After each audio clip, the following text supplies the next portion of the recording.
কি ব্যাপার? তুমি আমার কাছে আসছো কেন? তোমাকে না বললাম আমার খুব ঘুম পাচ্ছে, আমি ঘুমাবো। তাছাড়া এমনিতেও আমি খুব টায়ার্ড। ও মা, সেটা বললে চলবে নাকি? তোমার শাশুড়ি মা কি বলে গেল সেটা তুমি শুনতে পাওনি নাকি? তোমার শাশুড়ি মা তো বলল 1 বছরের মধ্যে দাদিমা হতে চান। এখন যদি আমি তোমার কাছে না আসি, তোমায় আদর না করি, তাহলে তোমার শাশুড়ি মা দাদিমা হবেন কি করে? না, আমি বুঝতে পেরেছি তুমি আমায় একটুও ভালোবাসো না। আমি তোমাকে বললাম এই তো সবে মাত্র বিয়ে করেছি, কয়েকটা দিন সময় নেই, তারপর বাচ্চা কাচ্চা নেওয়া যাবে। আগে নিজেদেরকে সময় দেই। আচ্ছা বাবা, ঠিক আছে, সে সব কিছু পরে ভাবা যাবে। আজকে না হয় আমরা সেফটি ইউজ করে একটু ভালোবাসার আদান প্রদান করি। না বাবা, আমার ভালো লাগছে না, খুবই টায়ার্ড লাগছে। আমাকে বিশ্রাম নিতে হবে, এখন এসব করার মুড নেই। কিন্তু নীল নেহার কোনো কথাই শুনল না। সেই নেহাকে আদর করতে শুরু করলো। দীর্ঘ 6 মাসের সম্পর্ক তাদের, আর 6 মাসের সম্পর্ককে তারা বিয়েতে পরিণত করেছে। তাই একটু দেনা পাওনা তো করতেই হবে। প্রায় ঘন্টা খানিক পর নীল নেহাকে ছেড়ে দিয়ে বিছানায় শুয়ে পড়ল। নেহা নীলের বুকের উপর এসে শুয়ে পড়ল আর বলল, সত্যিই তো এটাতে এত মজা আছে, তা তো আগে জানতাম না। আমার তো অনেক ভালো লেগেছে। তাই তো, সেই কবে থেকে তোমাকে বলছিলাম একবার আমরা ওইটা করি, কিন্তু তুমি তো আমাকে কোনো সুযোগই দিলে না। সব সময় বলতে বিয়ের আগে ওইসব করা ভালো নয়। এবার তো দেখলে তুমি কতটা মজা মিস করেছো। তো কি হয়েছে? এখন তো সারাটা জীবন পড়ে আছে, আর সারা জীবন দুইজন একসঙ্গেই যখন থাকবো, তখন তো আমাদের এইরকম সময়ের অভাব হবে না। তাহলে কেন আমরা শুধু শুধু বিয়ের আগে এইসব করতে যেতাম? যদি আমি প্রেগনেন্ট হয়ে যেতাম, তখন কি হতো? তুমি প্রেগনেন্ট হতে না, আমি সেফটি ইউজ করতাম।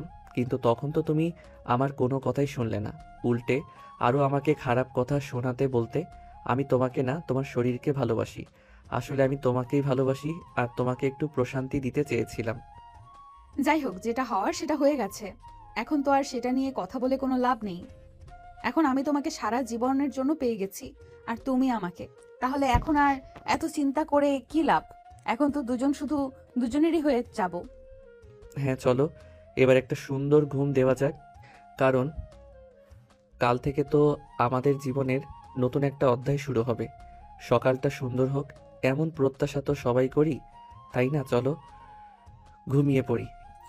এই বলে নেহা আর নীল দুজনই দুজনকে জড়িয়ে ধরে ঘুমিয়ে পড়ল। তো ভিউয়ার্স, চলুন আপনাদেরকে প্রথমে গল্পের নায়ক নায়িকার পরিচয় দিয়ে আসি। এই গল্পের নায়কের নাম নীল। সে তার পরিবারের দুই মাত্র ছেলে, মানে তারা দুই ভাই এক বোন।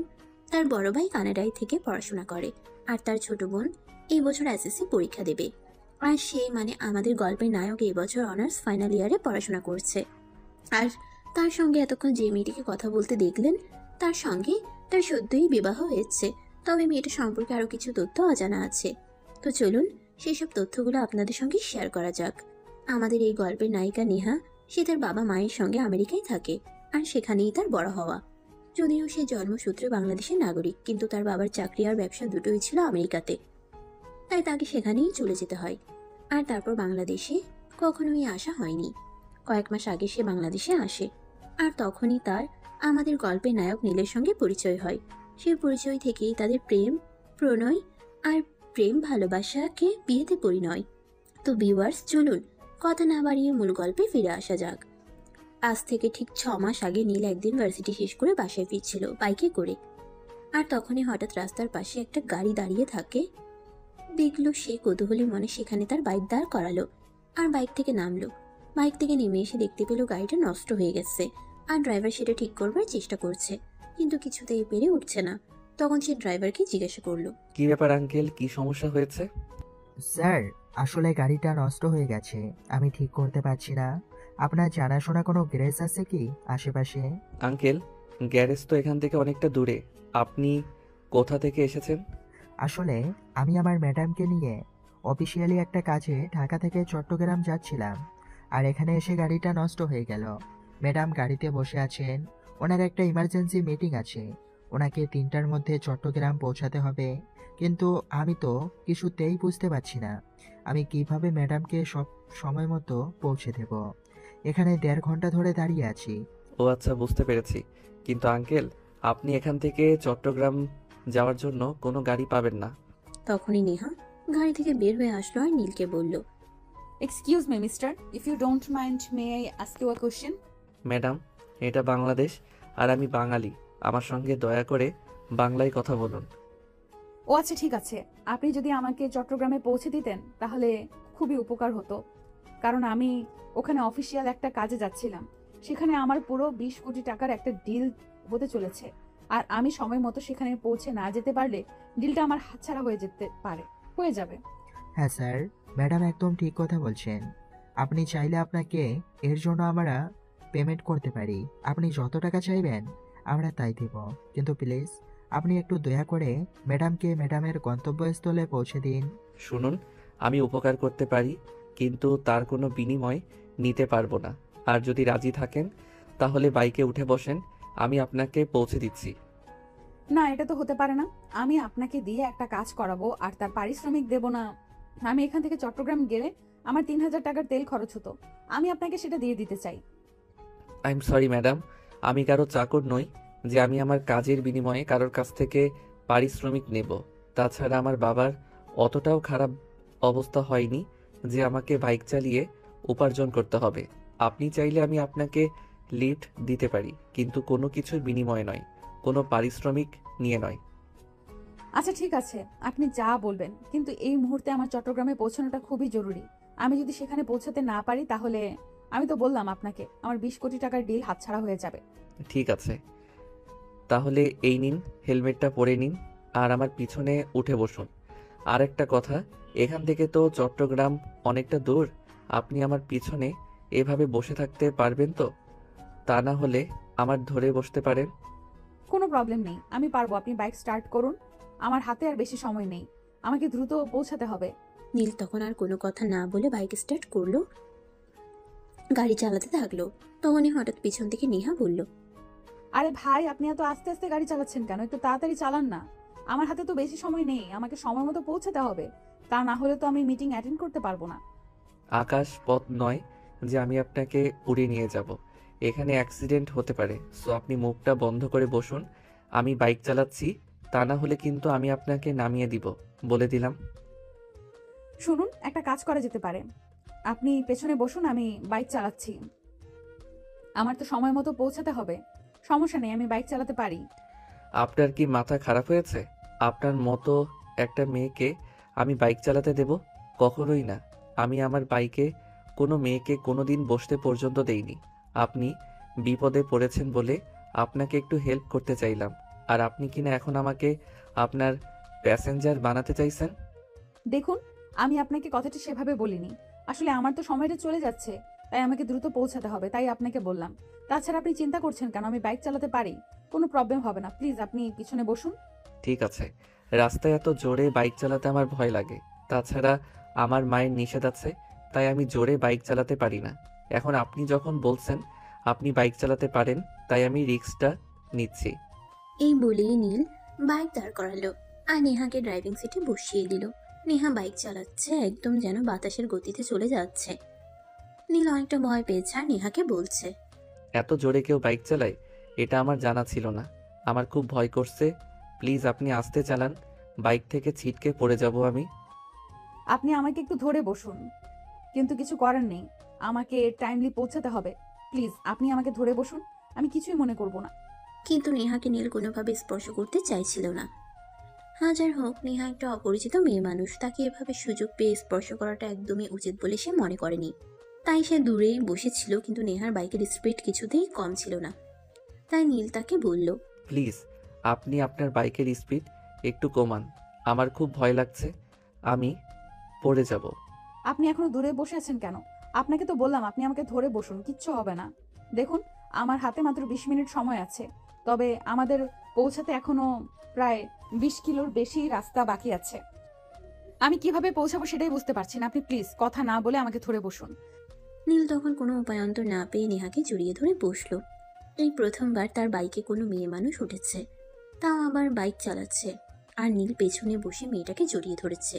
নেহাকে স্পর্শ করতেই তার শরীরটা কেমন জানি করে উঠলো। আসলে প্রথমবার কোনো মেয়ে মানুষকে স্পর্শ করেছে তো, তাই নেহার শরীরটা খুবই উষ্ণ।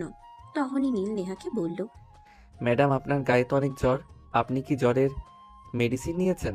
আরে ভাই, আমার গায়ে কোনো জ্বর নেই, আমার শরীরের টেম্পারেচারই এরকম। তাছাড়া মেয়েদের শরীরের তাপমাত্রা এরকমই থাকে। কেন, আপনি কি কখনো আপনার গার্লফ্রেন্ডকে স্পর্শ করেননি? হাহাহা, গার্লফ্রেন্ড, তাও আবার আমার। শুনুন, গার্লফ্রেন্ড কী জিনিস সেটা এখনো আমার হয়ে ওঠেনি, আর ভবিষ্যতে হবে কি না তাও জানি না। ও আচ্ছা, ঠিক আছে, বুঝতে পেরেছি, এই ব্যাপার তাহলে। সমস্যা নেই, আপনি আমাকে ধরে বসুন, না হলে কিন্তু পড়ে যাবেন। এই বলে নেহা বাইকের স্পিড আরো বেশি বাড়িয়ে দিল। নীল ভয়ে থরথর করে কাঁপছে। এই বুঝি সে বাইক থেকে ছিটকে পড়ে গেল। তাই সে নেহাকে আরো শক্ত করে জড়িয়ে ধরলো আর নিজের বুকটা নেহার পিঠের সঙ্গে একদম মিশিয়ে নিল। নেহা তার নিঃশ্বাসের শব্দ শুনতে পাচ্ছিল, তাই সে নীলকে বলল, কি ব্যাপার, কি হলো? তুমি তো ভয় পাচ্ছ কেন? বললাম তো ভয় পেও না, আমি আছি, তোমার কিচ্ছু হবে না। তুমি আমাকে জড়িয়ে ধরে বসে থাকো। নীল তখন নেহাকে জড়িয়ে ধরে বাইকের পেছনে বসে থাকে। সে প্রথমবার কোনো মেয়ে মানুষকে স্পর্শ করে, যে তাই তার এরকম লাগছিল। তার শরীর কেমন যেন হয়ে আসছিল, সে একদম জ্ঞান হারাবে এরকম একটা অবস্থা। তখনই নেহা বাইক দাঁড় করালো। এবার আমাকে ছাড়ুন, আমরা গন্তব্যস্থলে চলে এসেছি। আপনি এখনো অপেক্ষা করুন, আমার মিটিং শেষ করতে 15 মিনিটের মতো সময় লাগবে। মিটিং শেষ করে আমি আপনার সঙ্গে কথা বলবো। আমার তো বাড়িতে পৌঁছাতে লেট হয়ে যাবে, আমার আম্মু আমাকে বকাবকি করবে। আমি চলে যাই, পরে কোনোদিন না হয় আপনার সঙ্গে দেখা করা যাবে। সমস্যা নেই, আপনার আম্মুকে আমার কথা বলে দিবেন, তাহলে কিছু বলবে না। কিন্তু আপনি আমার এত বড় একটা উপকার করলেন, আপনার জন্যই আমি সময় মতো পৌঁছাতে পেরেছি। তা না হলে তো আমার 20 কোটি টাকার ডিল হাতছাড়া হয়ে যেত। আপনার সঙ্গে একটু সময় না কাটালে চলে? প্লিজ, আপনি এখানে আমার জন্য জাস্ট 15 মিনিট অপেক্ষা করুন। আমি 15 মিনিটের মধ্যেই আপনার সঙ্গে দেখা করছি। এই বলে নেহা সোজা রেস্টুরেন্টের ভিতর ঢুকে গেল আর নীল বাইরে দাঁড়িয়ে অপেক্ষা করতে থাকলো। বেশ কিছুক্ষণ পর নেহা মিটিং শেষ করে রেস্টুরেন্টের বাইরে আসলো আর নীলকে দাঁড়িয়ে থাকতে দেখে বলল, আমি তো ভেবেছিলাম আপনি মনে হয় চলে যাবেন, কিন্তু এখনো অপেক্ষা করছেন। ধন্যবাদ আপনাকে। ইহা, আপনি তো বলেন আপনার জন্য অপেক্ষা করতে, তাই তো আমি এতক্ষণ ধরে আপনার জন্য অপেক্ষা করছিলাম। যাই হোক, আপনার মিটিং শেষ হয়েছে তাহলে? হ্যাঁ, আমার মিটিং শেষ হয়েছে এবং আমরা ওই 20 কোটি টাকার কাজটা পেতে চলেছি। আপনার জন্য এত বড় একটা উপকার হলো। আপনাকে কি বলে ধন্যবাদ দিব সেটাই বুঝতে পারছি না। ধন্যবাদ দেওয়ার কিছুই নেই, মানুষ মানুষের জন্য। আপনি বিপদে পড়েছিলেন, তাই আমি আপনাকে সহযোগিতা করলাম। অন্য কোনো দিন আমি বিপদে পড়লে আপনি সহযোগিতা করে দিবেন, তাহলে হয়ে যাবে। যাই হোক, এবার আমার বিদায় নেওয়ার পালা। আপনি দয়া করে আমায় বিদায় দিন, আমি এখান থেকে বিদায় নিই। এভাবে কথা বললে কি হয় নাকি কি চলে নাকি? চলুন একটা কফি শপে যাই, দুজনে একসঙ্গে বসে কফি খাই আর একটু পরিচিত হয়ে নেই। কিন্তু ম্যাডাম, আমার তো বাসায় চলে যাওয়াটা খুব বেশি প্রয়োজন ছিল। আমার আম্মু আমার জন্য টেনশন করবে। আরে বাবা, বললাম তো আপনি বাসায় গিয়ে আন্টিকে আমার কথা বলবেন, তাহলে আন্টি আপনাকে আর কিচ্ছু বলবে না। আর কথা না বাড়িয়ে চলুন, পাশে একটা ভালো কফি শপ আছে, সেখানে গিয়ে দুজনে কফি খাই আর পরিচিত হয়ে নেই। নীল তখন আর কোনো কথা না বাড়িয়ে নেহার সঙ্গে গেল আর সেখানে কফি শপে বসে দুজনে কফি খেতে থাকলো। কফি খেতে খেতেই নেহা নীলকে জিজ্ঞাসা করলো, কিছু তো বলুন আপনার ব্যাপারে, কি আপনার পরিচয় আর কি বা করছেন? আমি নীল, এই তো এই বছর অনার্স ফাইনালে পড়াশোনা করছি। আমার বড় ভাই কানাডায় থাকে, ওখানেই চাকরি করে। আর একটা ছোট বোন আছে, সে এই বছর এসএসসি পরীক্ষা দিবে। আমার বাবা একটা আইটি কোম্পানির ডিরেক্টর। যাই হোক, তাহলে তো ভালোই। আর আমি নেহা ইসলাম, আমার বাবা মায়ের একমাত্র সন্তান। আমার জন্মের পর আমার বাবা মা অনেক কষ্ট করেছিল একটা সন্তান নেওয়ার জন্য, কিন্তু সেটা আর হয়ে ওঠেনি। ডক্টর বলেছিল আমার মা যদি দ্বিতীয় সন্তান নেয় তাহলে লাইফ রিস্ক হতে পারে, এমনকি আমার মায়ের মৃত্যু পর্যন্ত হতে পারে। তাই আমি একাই থেকে গেলাম। ও আচ্ছা, তবে যাই বলেন না কেন, একা থাকারও কিন্তু একটা মজা আছে। বাবা মায়ের সব আদর ভালোবাসা একাই উপভোগ করা যায়, এর ভাগ কাউকে দিতে হয় না। হ্যাঁ সেটাই, তবে আমি অনেক একাকিত্ব বোধ করি। আমার মাঝে মধ্যেই মনে হয় আমার যদি একটা ভাই বা বোন থাকতো, তাদের সঙ্গে আমি সুখ দুঃখের মুহূর্তগুলো শেয়ার করতে পারতাম, তাদের সঙ্গে ভালো সময় কাটাতে পারতাম। কিন্তু দুর্ভাগ্যবশত সেটা আর হয়ে উঠলো না। আর হ্যাঁ, আমার বাবার চাকরি আর ব্যবসা দুটোই আমেরিকাতে, তাই আমাকে আমেরিকাতেই থাকতে হয়। আর এই 2 দিন আগেই এই কাজটার জন্য আমাকে এখানে আসতে হয়েছে। আব্বুর কাজের চাপ অনেক বেশি, তাই আব্বু আসতে পারলো না। আমার এই মুহূর্তে পড়াশোনার চাপ একটু কম আছে, তাই আমি আসলাম। ও আচ্ছা, যাই হোক, আপনার সঙ্গে পরিচিত হয়ে ভালো লাগলো। তবে এখন আর আমার হাতে বেশি সময় নেই, আমাকে এবার উঠতে হবে। আপনি দয়া করে আমায় বিদায় দিন। হ্যাঁ সেটা তো অবশ্যই, কিন্তু যাওয়ার আগে আপনার ফোন নাম্বারটা দিয়ে যাবেন, যাতে নেক্সট টাইমে আপনার সঙ্গে কথা বলতে পারি। নাম্বার দিতে পারি, কোনো সমস্যা নেই, কিন্তু আপনি যখন তখন আমাকে ফোন করবেন না। এমনিতেই আমার মা আর বোন আমার পেছনে পড়ে আছে। আসলে ভাইয়া তো বিয়ে করে নিয়েছে আর ভাবিকে নিয়ে কানাডায় চলে গেছে, বাড়িতে মা আর বোন ছাড়া কেউ নেই, তাই আমাকে ওরা বিয়ের জন্য প্রেশার দিচ্ছে। কিন্তু আমি এখনই বিয়ে করতে চাই না, পড়াশোনা শেষ করি কিছু একটা করে তারপর। আর এই মুহূর্তে যদি আপনি ফোন দেন আর সেটা আমার মা অথবা বোন দেখতে পায়, তাহলে তো আমার কি হবে সেটা আপনি বুঝতেই পারছেন। হ্যাঁ, বুঝতে পারছি, কিন্তু আমার মনে হয় আপনার বিয়ে করে নেওয়াটা উচিত, কারণ যথেষ্ট বয়স হয়েছে। অনার্স ফাইনাল ইয়ারে পড়াশোনা করছেন। কিন্তু ম্যাডাম, আমি যে চাকরি করি তারপর বিয়ে করতে চাই। আসলে আমি চাই না আমি বিয়ে করে আমার বউকে অন্য কারো কামাই খাওয়াতে হয়। এটাও কিন্তু ভালো, মন্দ নয়। আপনার জন্য শুভকামনা রইল। যাই হোক, এই নিন আমার ফোন নাম্বার, সময় পেলে ফোন দিবেন। এই বলে নেহা একটা কাগজে তার মোবাইল নাম্বারটা লিখে নীলের হাতে তুলে দিল আর বলল, আর হ্যাঁ, আপনি কিন্তু বাসায় পৌঁছে অবশ্যই ফোন দিতে না পারলে একটা মেসেজ দিয়ে হলেও আমাকে জানাবেন। আমি কিন্তু চিন্তায় থাকবো। আচ্ছা ঠিক আছে, কিন্তু আপনি কি আজ এখানেই থাকবেন, মানে ঢাকায় ফিরবেন না? হ্যাঁ, আমার ঢাকায় ফেরা হবে না। এখানে আরো একটা ছোট্ট কাজ আছে, সেটা আমাকে করতে হবে। আগামীকাল ড্রাইভার গাড়ি ঠিক করে তারপর আমাকে নিতে আসবে। আচ্ছা ঠিক আছে, আজ তাহলে আমি আসি। ভালো থাকবেন, নিজের খেয়াল রাখবেন। এই বলে নীল বাইক নিয়ে বাসার উদ্দেশ্যে রওনা দিল। বাসায় এসে পৌঁছাতে পৌঁছাতে তার রাত প্রায় 8টার মতো বেজে গেল। বাসার সামনে এসে দাঁড়িয়ে কলিং বেল চাপ দিতেই তার ছোট বোন এসে দরজা খুলে দিল আর তাকে দেখেই বলতে লাগলো, কি ব্যাপার ভাইয়া, তুই এতক্ষণ কোথায় ছিলি? আর আমি সেই কখন থেকে তোকে ফোন দিচ্ছি, তুই আমার ফোন তুলছিলি না কেন? নীল তখন ফোনটা হাতে নিয়ে দেখলো ফোনটা সাইলেন্ট করা ছিল। আর এতক্ষণ সময় কেটে কেটে সে সেটা খেয়ালই করেনি, তাই সে তার বোনকে বলল, ফোনটা সাইলেন্ট করা ছিল, আমি দেখতে পাইনি। এখন সামনে থেকে সর, আমাকে ভিতরে যেতে দে। পরে তোকে ভেতরে যেতে দেবো, তার আগে তুই আমাকে বল, তুই এতক্ষণ কোথায় ছিলি? জানিস কতটা টেনশনে ছিলাম? তোকে ফোন দিচ্ছি, তুই ফোন তুলছিস না। অপরদিকে আম্মু তো কান্নাকাটি শুরু করে দিয়েছে। আরে বাবা, একজন মানুষ ব্যস্ত থাকলে হয়তো কল রিসিভ করে না, ফোন সাইলেন্ট করে রাখে। তাই বলে কি কান্নাকাটি করতে হবে নাকি? হ্যাঁ, আমি তো তোর কাছে সেটাই জানতে চাইছি, তুই কি এমন বিশ্বযুদ্ধ করে এসেছিস যে ফোন সাইলেন্ট রাখতে হয়েছিল? ফোন রিসিভ করার সময় পাসনি? এই, তুই কোন দেশের মহারানী যে আমার কাজের কৈফিয়ত তোকে দিতে হবে?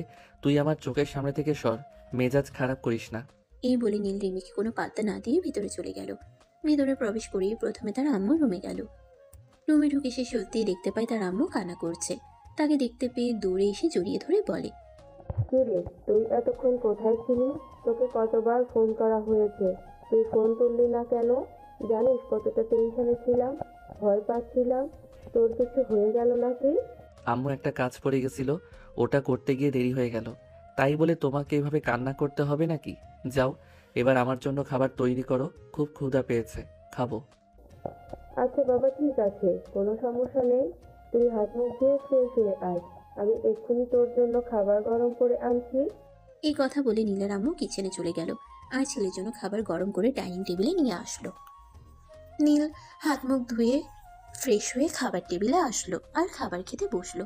তখনই তার ছোট বোন রিমি সেখানে আসে আর বলে, ওরে বাবারে, বাবা এতক্ষণ কেঁদে কেঁদে একদম উদ্ধার করে দিচ্ছিলে, আর এখন ছেলে আসা মাত্রই তাকে কিছু না বলে খাবার দিচ্ছ? তো কি করব, আমার ছেলেটা তো বলছে যে একটা কাজে আটকা পড়ে গেছিল, তাই আসতে দেরি হয়েছে। এখন আমার ছেলেটার ক্ষুধা পেয়েছে, খাবার দিচ্ছি। এতে তোর কি সমস্যা? হ্যাঁ সেটাই তো, আমার কি সমস্যা? এতক্ষণ তো আমাকে হাজারটা কথা শোনাচ্ছিলে। আমি কেন তোমার ছেলের খোঁজ নিচ্ছি না, কেন তাকে ফোন করছি না, আমি কয়বার ফোন করেছি সেটা তুমি জানো। এই, আমার ছেলে চলে এসছে, এখন আর আমার কোনো চিন্তা নেই। তুই এখন এখান থেকে যা, আমার ছেলেটাকে শান্তি মতো খাবার খেতে দে, তা না হলে কিন্তু ভালো হবে না বলে দিলাম। হ্যাঁ সেটাই তো, এখন তো তোমার ছেলে চলে এসেছে, এখন তো আমি খারাপ হয়ে গেলাম। ঠিক আছে, কোনো সমস্যা নেই, আমি কোনো কথা বলবো না, চলে যাচ্ছি। তুই এখনো এখানে দাঁড়িয়ে আছিস কেন? যাচ্ছিস না কেন? দেখতে পাচ্ছিস না আমি খাবার খাবো? তোর নজর লেগে যাবে তো। যাচ্ছি, আর কথা বলতে হবে না। তুই সব সময় আমার সঙ্গে এরকম করিস, আমি আর তোর ব্যাপারে কোনো কথাই বলবো না। সব সময় তুই আমাকে অপমান করিস। মান অপমান বোধ সেটা আবার তোর আছে নাকি? যদি মান অপমান বোধ থাকতোই তাহলে যদি আমার সামনেই আসলি না, সারাদিন তোকে কত কথা শোনাই, তারপরও কেন তুই আমাদের বাড়িতে পড়ে আছিস বল? একটা বিয়ে করে শ্বশুর বাড়িতে চলে যা, বাড়িতে আমাকে একা একা থাকতে দে। আমি কেন শ্বশুর বাড়িতে যাব? তুই তো আমার চেয়ে বয়সে অনেক বড়। তুই কেন বিয়ে করে তোর বউকে নিয়ে অন্যত্র চলে যাচ্ছিস না? এই বাড়িতে আমি একাই থাকবো, আর বিয়ে যদি করতে হয় তবুও আমি এই বাড়িতেই থেকে যাব, অন্য কোথাও যাব না। এটা তুই তোর মাথায় ঢুকিয়ে নে। রিমি, এখন কিন্তু খুব বেশি বাড়াবাড়ি হয়ে যাচ্ছে। তুই এখান থেকে যা, আমার ছেলেটাকে খাবারটা শান্তি মতো খেতে দে। রিমি তখন কথা বলার আর কোনো চান্স না পেয়ে সেখান থেকে চলে গেল। অপরদিকে নীল খাবার খেয়ে নিজের রুমে চলে আসলো আর বিছানায় শুয়ে একটু বিশ্রাম নিচ্ছিল। তখনই হঠাৎ নেহার কথাটা মনে পড়লো। নেহা বলেছিল তাকে বাসায় পৌঁছে জানাতে, কিন্তু এতক্ষণ তার মনে ছিল না। তাই সে ফোনটা হাতে নিল আর তার নাম্বারে একটা ফোন দিল। দুইবার রিং হতেই নেহা কলটা রিসিভ করলো আর রিসিভ করে সঙ্গে সঙ্গেই বলল, তুমি বাসায় পৌঁছেছো? তুমি বাসায় পৌঁছেছো? আমি তো এতক্ষণ ধরে তোমার ফোনের জন্য অপেক্ষা করছিলাম। আমি তো অনেকক্ষণ আগেই বাসায় পৌঁছে গেছি, কিন্তু আপনি জানলেন কি করে আমি আপনাকে ফোন করেছি? আমি তোমাকে যে নাম্বারটা দিয়েছিলাম এটা আমার পার্সোনাল নাম্বার। এই নাম্বারে কখনোই কেউ ফোন করে না, তাই তুমি প্রথমবার ফোন করাতেই আমি বুঝে গেছি এটা তোমার ফোন নাম্বার ছিল। আচ্ছা যাই হোক, কি করছিলেন আপনি? আমি আবার আপনাকে অসময়ে বিরক্ত করলাম না তো? আরে না বাবা, একদমই না। তুমি আমাকে কেন বিরক্ত করতে যাবে? তোমাকে তো আমি নিজেই বলেছিলাম আমাকে ফোন করতে। রাতের খাবার খেয়েছো? হ্যাঁ, এই তো সবেমাত্র রাতের খাবার খেয়ে রুমে আসলাম, এখনই ঘুমাবো। আর তখনই হঠাৎ আপনার কথা মনে পড়লো, তাই ফোন দিলাম। আপনি রাতের খাবার খেয়েছেন? হ্যাঁ, তোমাকে তো বলেছিলাম আমার এখানে একটা কাজ আছে, ওই কাজটা শেষ করে রেস্টুরেন্ট থেকে খাবার খেয়ে তারপর একটা গেস্ট হাউসে উঠেছি, আর এখন ওখানেই আছি। ঠিক আছে, তাহলে আমি রাখি। আপনার তো সারাদিন অনেক পরিশ্রম হয়েছে, এখন আপনার বিশ্রাম নেওয়া প্রয়োজন। আপনি বিশ্রাম করুন, আমিও ঘুমাবো। সকালে আবার ভার্সিটি যেতে হবে, ইম্পর্টেন্ট ক্লাস আছে। আচ্ছা ঠিক আছে, তাহলে আমি রাখছি, সকালে ফোন দিব। ফোনটা তোমার কাছে রেখো। অতঃপর দুজন দুজনের কাছ থেকে বিদায় নিয়ে ফোন কেটে দিল। পরদিন সকালবেলা আনুমানিক 7টা বাজে। তখনই হঠাৎ ফোনের রিংটোনের আওয়াজ শোনা গেল। নীল ফোনটা হাতে নিয়ে দেখলো নেহার নাম্বার থেকে ফোন এসেছে, তাই সে ফোনটা রিসিভ করলো। আসসালামু আলাইকুম অ্যান্ড গুড মর্নিং। ওয়ালাইকুম আসসালাম, গুড মর্নিং। কি অবস্থা, কেমন আছেন আপনি? এই তো আল্লাহর অশেষ রহমতে ভালোই আছি। এখনো পর্যন্ত তোমার কি অবস্থা? তুমি কেমন আছো? ঘুম থেকে উঠেছো নাকি এখনো বিছানায় শুয়ে শুয়ে ঘুমাচ্ছ? এখনো বিছানায় শুয়েছিলাম, কিন্তু আপনার ফোনের রিংটং শুনে ঘুমটা ভেঙে গেল। এখন ঘুম থেকে উঠে যাব। আমি তো সবসময়ই শুনে এসেছি বাঙালিরা সকাল সকাল ঘুমায় আর সকাল সকাল ঘুম থেকে ওঠে, কিন্তু এখন তো বেলা 7টা বেজে গেছে আর তুমি এখনো ঘুম থেকে উঠলে না। কে কি করে না করে সেসব আমি জানি না, আর জানার আগ্রহ নেই। তবে আমি সকাল 9টা বাজার আগে কখনোই ঘুম থেকে উঠি না। এটা আমার ছোটবেলা থেকে অভ্যাস, যার কারণে আমি মর্নিং স্কুলে পড়াশোনা করতে পারতাম না। আচ্ছা ঠিক আছে, ভালো থেকো, রাখছি তাহলে। আমাকে আবার কিছুক্ষণের মধ্যেই ঢাকা ফিরতে হবে। তাছাড়া আমার আব্বু ফোন করেছিল, আমাকে সপ্তাহখানেকের মধ্যেই বাংলাদেশের কাজ শেষ করে আমেরিকায় ফিরে যেতে হবে। আচ্ছা ঠিক আছে, রাখি তাহলে। আপনার সঙ্গে নেক্সট টাইম কথা হবে। ভালো থাকবেন। অতঃপর নীল আর নেহা কথা বলা শেষ করে ফোনটা কেটে দিল। এদিকে নেহা নিজের কাজকর্ম শেষ করে ড্রাইভারকে ফোন করলো। আসসালামু আলাইকুম আঙ্কেল, আমার কাজ শেষ হয়ে গেছে, আপনি চলে আসুন। ম্যাডাম, আমি তো 10 মিনিট আগেই এখানে চলে এসেছি। আপনার জন্যই অপেক্ষা করছিলাম। আপনি বাইরে আসেন, আমি গাড়িতে আছি। ঠিক আছে, আপনি জাস্ট 2 মিনিট ওয়েট করুন, আমি একটু এক্ষুনি আসছি। আর হ্যাঁ, এবার তো আর গাড়ি নষ্ট হবে না। এবার কিন্তু গাড়ি নষ্ট হলে কোনো উপায় নেই, সেটা মাথায় রাখবেন। না ম্যাডাম, চিন্তার কোনো কারণ নেই। আমি গাড়ি ঠিকমতো চেক করে নিয়ে যে কোনো প্রবলেম হবে না। আপনি চলে আসুন। 2 মিনিটের মধ্যেই রেহা রওনা দিল আর ঢাকায় এসে পৌঁছাতে তার প্রায় দুপুর 12টা বেজে গেল। নেহা অফিসে কাজ করছে, তখনই হঠাৎ তার নীলের কথা মনে পড়লো। নীল তো এতক্ষণে হয়তো ভার্সিটি থেকে বের হয়েছে, তাই সে নীলকে ফোন করলো। দুবার রিং হওয়ার পর নীল ফোনটা রিসিভ করলো আর বলল, কি ব্যাপার ম্যাডাম, এই তো সকালবেলা কথা বললেন, তাহলে এখন আবার ফোন দিলেন কেন? ফোন করেছি তোমাকে একটা কথা বলার জন্য। আমি সেই শুরু থেকে তোমাকে তুমি তুমি করে বলে যাচ্ছি, কিন্তু তুমি আমাকে বরাবরই আপনি আপনি করে বলছো কেন বলো তো? কারণ আমরা বাঙালি সহজে কোনো মানুষকে আপন করে নিতে পারি না। তাছাড়া অপরিচিত কাউকে আমরা আপনি বলেই সম্বোধন করি। কেন, কোনো সমস্যা আছে নাকি? হ্যাঁ অবশ্যই সমস্যা আছে। তোমাকে দেখে মনে হয় তুমি আমার সমবয়সী হবে। আমি তোমাকে তুমি তুমি করে বলছি, তাহলে তুমি কেন আমাকে আপনি আপনি করে বলবে? আপনি আপনি করে কথা বলাটা একদমই আমার ভালো লাগছে না। তুমি আমাকে তুমি করে বলবে। আরে ম্যাডাম, এসব আপনি কি বলছেন? আমি আপনাকে তুমি করে বলতে পারবো না। আমি আজ পর্যন্ত আমার কোনো মেয়ে বান্ধবীকেও তুমি করে বলি না। আর সেখানে আপনি কিনা অপরিচিত একটা মেয়ে, তাকে আমি তুমি করে বলবো? কখনোই না। তোমাকে বলতে হবে। আমি যদি তোমার সমবয়সী একটা মেয়ে হয়ে তোমাকে তুমি করে বলতে পারি, তাহলে তুমি একটা ছেলে হয়ে কেন আমাকে তুমি করে বলতে পারবে না? এটার কোনো উত্তর কি তোমার কাছে আছে? হ্যাঁ, অবশ্যই। কারণ আমরা দুজন দুই রকম কালচারে বড় হয়েছি। তুমি আমেরিকান কালচারে আর আমি বাংলাদেশি কালচারে। দুই দেশের কালচারের মধ্যে অনেক তফাৎ আছে, যেগুলো হয়তো তোমার চোখে পড়ে না, কিন্তু আমার চোখে পড়ে। আমি অত কিছু জানি না, আর জানতেও চাই না। তুমি আমাকে তুমি করে বলবে কি বলবে না সেটা বলো। আচ্ছা ম্যাডাম, দেখুন, আমি আপনার আপন কেউ নাই বা সেরকম পরিচিত কেউ নই যে আপনাকে আমার তুমি করে বলতে হবে। তাহলে আপনি এভাবে আমাকে কেন জোর করছেন আপনাকে তুমি করে বলতে? কারণ তোমাকে আমার ভালো লেগেছে। আমার মনে হয় তুমি আর 5টা ছেলের মতো নও। তুমি কত সহজে সেদিন আমাকে চট্টগ্রাম পৌঁছে দিলে। অন্য কোনো ছেলে হলে আমার কাছ থেকে এইটুকু কাজের জন্য অনেকটা পারিশ্রমিক চাইতো, কিন্তু তুমি সেটা চাওনি। দেখুন ম্যাডাম, আমার এতটাও খারাপ দিন আসেনি যে আপনার কাছ থেকে আমাকে পারিশ্রমিক নিতে হবে।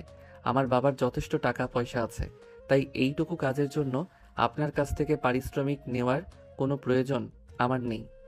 বাদ দাও সেসব কথা। আমি তোমার কাছে যে কথা জানতে চেয়েছি সে কথার উত্তর দাও। তুমি আমাকে তুমি করে বলবে কিনা সেটাই বলো।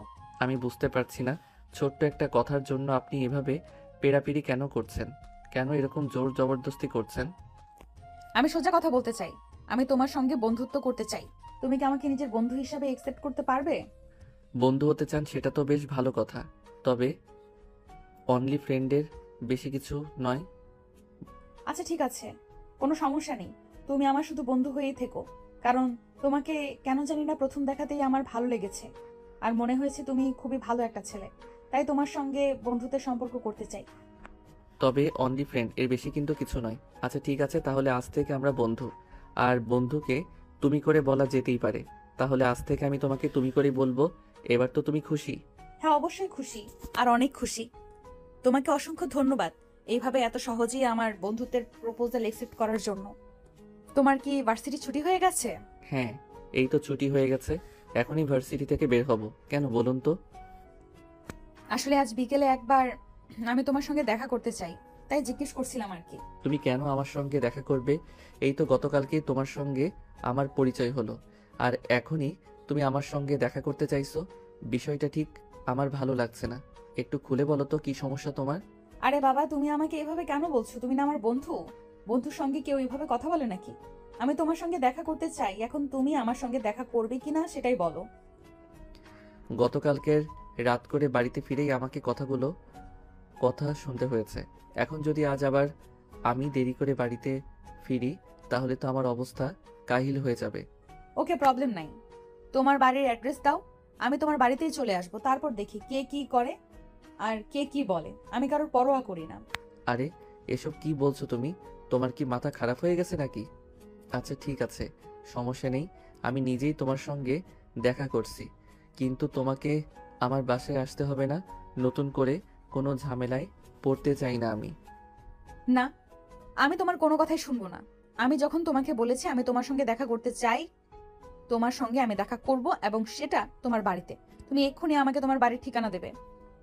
নীল তখন নেহাকে কোনোভাবেই তার বাড়ির ঠিকানা দিতে চাইছিল না, কিন্তু নেহার জোরাজুরিতে সে তার বাড়ির ঠিকানা দিতে বাধ্য হলো। নীল ভার্সিটি শেষ হলে বাড়িতে এসে খাওয়া দাওয়া করে বিছানায় শুয়ে বিশ্রাম নিচ্ছিল। তখন সন্ধ্যা হবে হবে এমন সময় কলিং বেলের আওয়াজ শোনা গেল। নীল সেটা রুম থেকে শুনছিল, কিন্তু সে রুমে শুয়েছিল। সে ভাবতে পারছিল না এই অসময়ে কি এসেছে। তখনই তার ছোট বোন রিমি গিয়ে দরজা খুলে দেয়। রিমিকে দেখতে পেয়ে নেহা বলে, এটা নীলদের বাড়ি তো? মানে আমি কি ঠিক জায়গায় এসেছি তো? হ্যাঁ ভাবি, তুমি একদম ঠিক জায়গাতে এসেছো। আমি জানতাম ভাইয়া তলে তলে এরকম কিছু কাজই করেছে, যার কারণে আমরা তাকে বিয়ের প্রেশার দেওয়ার পরেও সে বিয়ে করতে রাজি হচ্ছে না। এবার বলো তুমি, তোমার সঙ্গে কয়দিনের সম্পর্ক? আরে না, সেরকম কোনো ব্যাপার নয়। তুমি ভুল ভাবছো। নীলের সঙ্গে আমার কোনো সম্পর্ক নেই। সে আমার বন্ধু, এবং শুধুমাত্রই বন্ধু। এছাড়া আমাদের দুজনের মধ্যে আর কোনো সম্পর্ক নেই। নীল বাড়িতে আছে তো?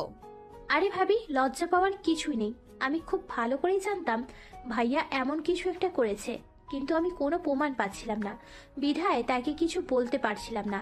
আর আজ যখন তুমি চলে এসেছো, চিন্তা করো না, তোমাকে এই বাড়ি থেকে যেতে দিচ্ছি না। আসলে আমরাও তো একটা ভাবির দরকার ছিল, তাই তোমাকে রেখে দেব। আর আমি বুঝতে পারছি না তুমি এইসব কথা কেন বলছো। তোমার কি মাথায় সমস্যা আছে নাকি? আমি তো তোমাকে বললাম নীলের সঙ্গে আমার কোনো সম্পর্ক নেই, কিন্তু তুমি কেন আমার কথা শুনতে চাইছো না? আর কেনই বা আমার কথা বিশ্বাস করতে চাইছো না? তোমাকে তো বললাম আমরা দুজন শুধুমাত্রই বন্ধু। এভাবে কথা কাটাকাটি হচ্ছিল নেহা আর রিমির মধ্যে। তখনই সেখানে নীলের আম্মু এসে হাজির হয় আর রিমিকে বলে, কি ব্যাপার রিমি, কি হয়েছে? তুই এভাবে কার সঙ্গে তর্কাতর্কি করছিস? আমাদের বাড়িতে তো কোনো মেয়ে মানুষ কখনোই আসে না, আজ হঠাৎ মেয়ে মানুষের গলার আওয়াজ শুনতে পেলাম। এখন থেকে আসবে, আর আজ থেকেই আসা শুরু করেছে। তোমার পুত্রবধূ এসেছে। আমি তোমার পুত্রবধূর সঙ্গে কথা বলছিলাম। এই তুই কি সব আবোল তাবোল বলছিস? আমি তো তোর কথার আগাগোড়া কিছুই বুঝতে পারছি না। আর এই মেয়ে কে তুমি? তোমাকে তো আমি ঠিক চিনতে পারলাম না। আন্টি, আমি নেহা, নীলের বন্ধু। নীলের সঙ্গে দেখা করতে এসেছি। দেখুন না আপনার মেয়ে কি সব আবোল তাবোল কথা বলছে। আমরা শুধুমাত্র বন্ধু, আমাদের মধ্যে আর কোনো সম্পর্ক নেই। কিন্তু আমারও সেটা বিশ্বাস হচ্ছে না, কারণ তোমার মতো একটা সুন্দরী মেয়ে আমার ছেলের বন্ধু হবে এটা তো আমি কোনোদিন কল্পনাও করিনি। আমি জানি তোমাদের মধ্যে কোনো সম্পর্ক রয়েছে, কিন্তু তুমি সেটা আমাকে বলতে লজ্জা পাচ্ছ। দেখো, আমি অন্য 5টা মায়ের মতো নই। আমার সঙ্গে তুমি সব শেয়ার করতে পারো।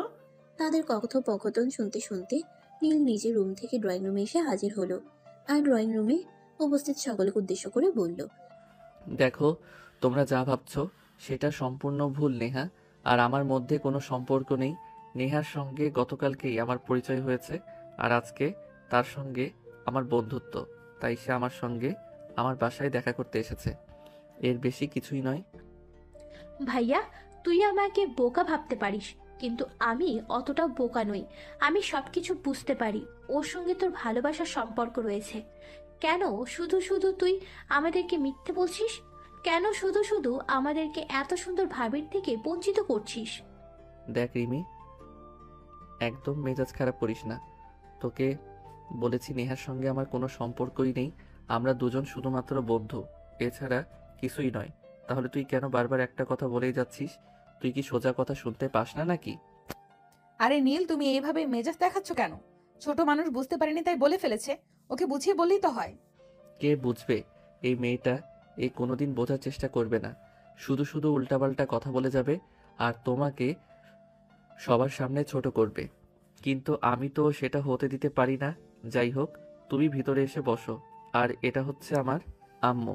আম্মু, এটা নেহা, আর ওর সঙ্গে গতকালকে আমার পরিচয় হয়েছে, আর আজকে আমাদের বন্ধুত্ব। আসসালামু আলাইকুম আন্টি, কেমন আছেন আপনি? ওয়ালাইকুম আসসালাম। এই তো মামুনি, আল্লাহর অশেষ রহমতে ভালোই আছি। তোমার কি অবস্থা? আর তোমার আব্বু আম্মু কেমন আছে? আলহামদুলিল্লাহ, সবাই ভালোই আছে। তা তোমাদের বাসা কোথায়? তোমার আব্বু আম্মু কাউকে সঙ্গে নিয়ে আসতে পারতে, ভালো লাগতো আমাদের। আসলে আন্টি, আমার আব্বু আম্মু বাংলাদেশে থাকে না, আমরা সপরিবারে আমেরিকাতে থাকি।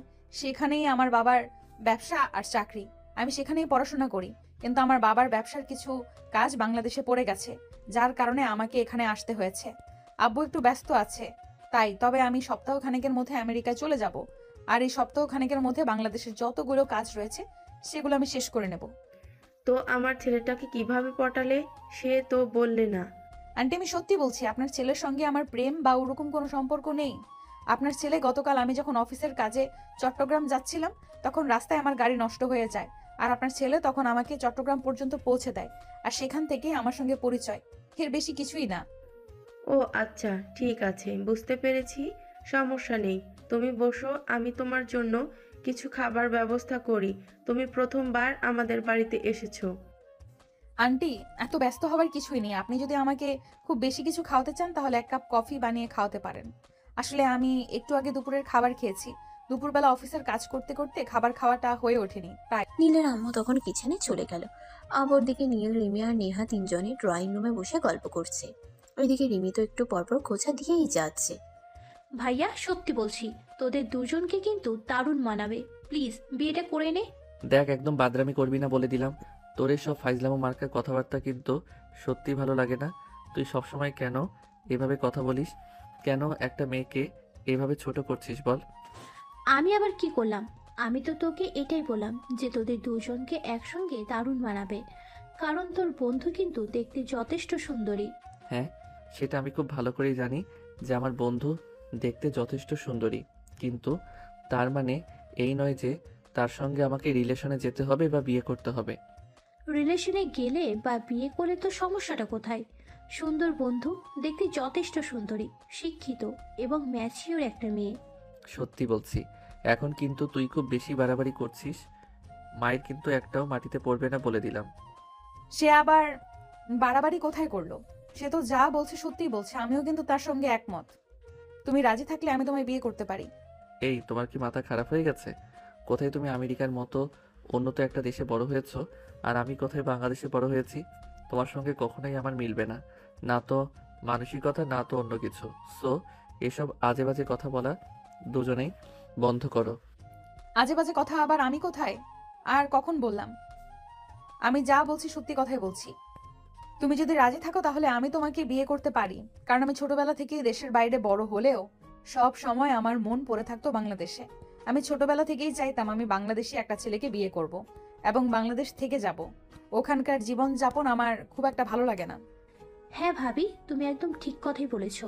তুমি কোনো টেনশন করো না, আমি আজকে আব্বু আম্মুর সঙ্গে তোমার ব্যাপারে কথা বলবো। ওরা যদি রাজি থাকে তাহলে ওদের দিয়ে তোমার আব্বু আম্মুর সঙ্গে কথা বলাবো। রিমি, তুই এখান থেকে যাবি? এখন কিন্তু আমার খুব বেশি মেজাজটা খারাপ হয়ে যাচ্ছে বলে দিলাম। এসব ফালতু কথা শোনার জন্য তুই এক্ষুনি এখান থেকে চলে যা। তুমি শুধু শুধু ওকে কেন মেজাজ দেখাচ্ছ? ও কি এমন ভুল কথা বলেছে? যা বলেছে তো ঠিকই বলেছে। আমার কিন্তু তোমাকে বেশ পছন্দ হয়েছে ছেলে হিসাবে, হোক বা অন্য কোনো কিছুতেই হোক, সব কিছুই তোমার ভালো লেগেছে। তুমি চাইলে সত্যিই আমি তোমাকে বিয়ে করতে চাই। আমার মনে হয় এবার তোমাকে আমার বাসা থেকে বিদায় নেওয়া উচিত, কারণ আমার বোনের সঙ্গে সঙ্গে তোমার মাথাও খারাপ হয়ে যাচ্ছে। তাই আমি চাই না আমার বোনের সঙ্গে সঙ্গে তুমিও এখান থেকে পাগলে পরিণত হও। তুমি আমাকে সর্বশেষ পাগলের উপাধি দিলে, এটা আমি কোনোদিন কল্পনাও করতে পারিনি। যাই হোক, তবে আমি তোমাকে শেষবারের মতো একটা কথা বলছি, তোমাকে আমার সত্যিই ভালো লেগেছে। তুমি রাজি থাকলে আমি সত্যিই তোমাকে বিয়ে করতে চাই। আর আমার ফ্যামিলি নিয়ে তোমার কোনো চিন্তা করতে হবে না। আমার ফ্যামিলি বরাবরই আমাকে স্বাধীনতা দিয়ে এসেছে। আমার ফ্যামিলি কখনোই আমার স্বাধীনতায় হস্তক্ষেপ করেনি। আর যদি এখন তাদের আমি বলি যে আমি একটা ছেলেকে ভালোবাসি, তাহলে কখনোই তারা দ্বিমত পোষণ করবে না। আমি নিজের লাইফের সিদ্ধান্ত নিজে নেওয়াতে তারা আরো বেশি খুশি হবে। এভাবেই কথা চলছিল তাদের তিনজনের মধ্যে। তখনই নীলার আম্মু সেখানে এসে হাজির হয় আর তাদের কথোপকথন শুনে বলে, কি ব্যাপার, কি হয়েছে? তোমরা তিনজনে কি নিয়ে এমন কথা কাটাকাটি করছো? আমি কি একটু জানতে পারি? হ্যাঁ অবশ্যই, আসলে নেহা আপু ভাইয়াকে পছন্দ করে, কিন্তু ভাইয়া নয়। তাই নেহা আপু বলছিল ভাইয়া যদি রাজি থাকে তাহলে নেহা আপু ভাইয়াকে বিয়ে করতে পারে। এটা আমি কি শুনছি? আমি তো নিজের কানকেই বিশ্বাস করতে পারছি না। তোমার মতো একটা মেয়ে বিয়ে করবে, তাও আবার আমার ছেলেকে? সত্যি নাকি মিথ্যে বলছো? আন্টি, আমি মিথ্যা কথা কেন বলবো? আমি সত্যিই বলছি। আপনার ছেলের সঙ্গে পরিচয়টা আমার অল্প সময়ের মধ্যে হলেও আপনার ছেলেকে আমি ঠিকভাবেই চিনতে পেরেছি। আমার মানুষ চিনতে এত বেশি সময় নিতে হয় না। আমি মানুষের চোখের ভাষা দেখেই বলে দিতে পারি তার মনের ভেতরে কি চলছে। তাই আমি সিদ্ধান্ত নিয়েছি, আপনার ছেলে রাজি থাকলে আমি আপনার ছেলেকে বিয়ে করতে চাই। কিন্তু মামুনি, তুমি দেশের বাইরে থেকে বড় হয়েছো। আমেরিকার মতো একটা উন্নত দেশে তোমার বসবাস। তোমার বাবা মা কি আমার ছেলের মতো একটা ছেলের কাছে তোমাকে তুলে দেবে? আন্টি, সেই সব দিয়ে আপনাকে চিন্তা করতে হবে না। আপনি আপনার ছেলের সঙ্গে কথা বলুন। আমি সত্যি আপনার ছেলেকে বিয়ে করতে চাই। সে যদি রাজি থাকে তাহলে আমি নিজেই আমার আব্বু আম্মুর সঙ্গে কথা বলবো এবং আমি 100% শিওর তারা রাজি হবে। নেহা, আমি সত্যি বলছি, এই বাড়িতে এসে তোমার মাথাটা সত্যি নষ্ট হয়ে গেছে। কারণ এই বাড়িতে তো আমার বোনের মতো একটা ভাইরাস রয়েছে, যেখানে আসলে কোনো মানুষ আর সুস্থ অবস্থায় ফিরে যেতে পারে না। তাই তুমি এখান থেকে যাও আর বিশ্রাম নাও, নিজের মাথাটা ঠিক করো, তাহলে সব চিন্তাধারা বদলে যাবে। চুপ কর তুই। সবার মাথা ঠিকই আছে, তোর মাথা নষ্ট হয়ে গেছে। নেহার মতো সুন্দরী, রূপবতী, গুণবতী একটা মেয়ে তোকে বিয়ে করতে চাইছে, যেখানে তুই কিনা খুশিতে গদগদ হওয়ার কথা, আর সেখানে তুই ওকে অ্যাভয়েড করছিস। হ্যাঁ করছি, কারণ যেটা কোনোদিনও হওয়ার নয় সেটা চিন্তা করা ঠিক নয়।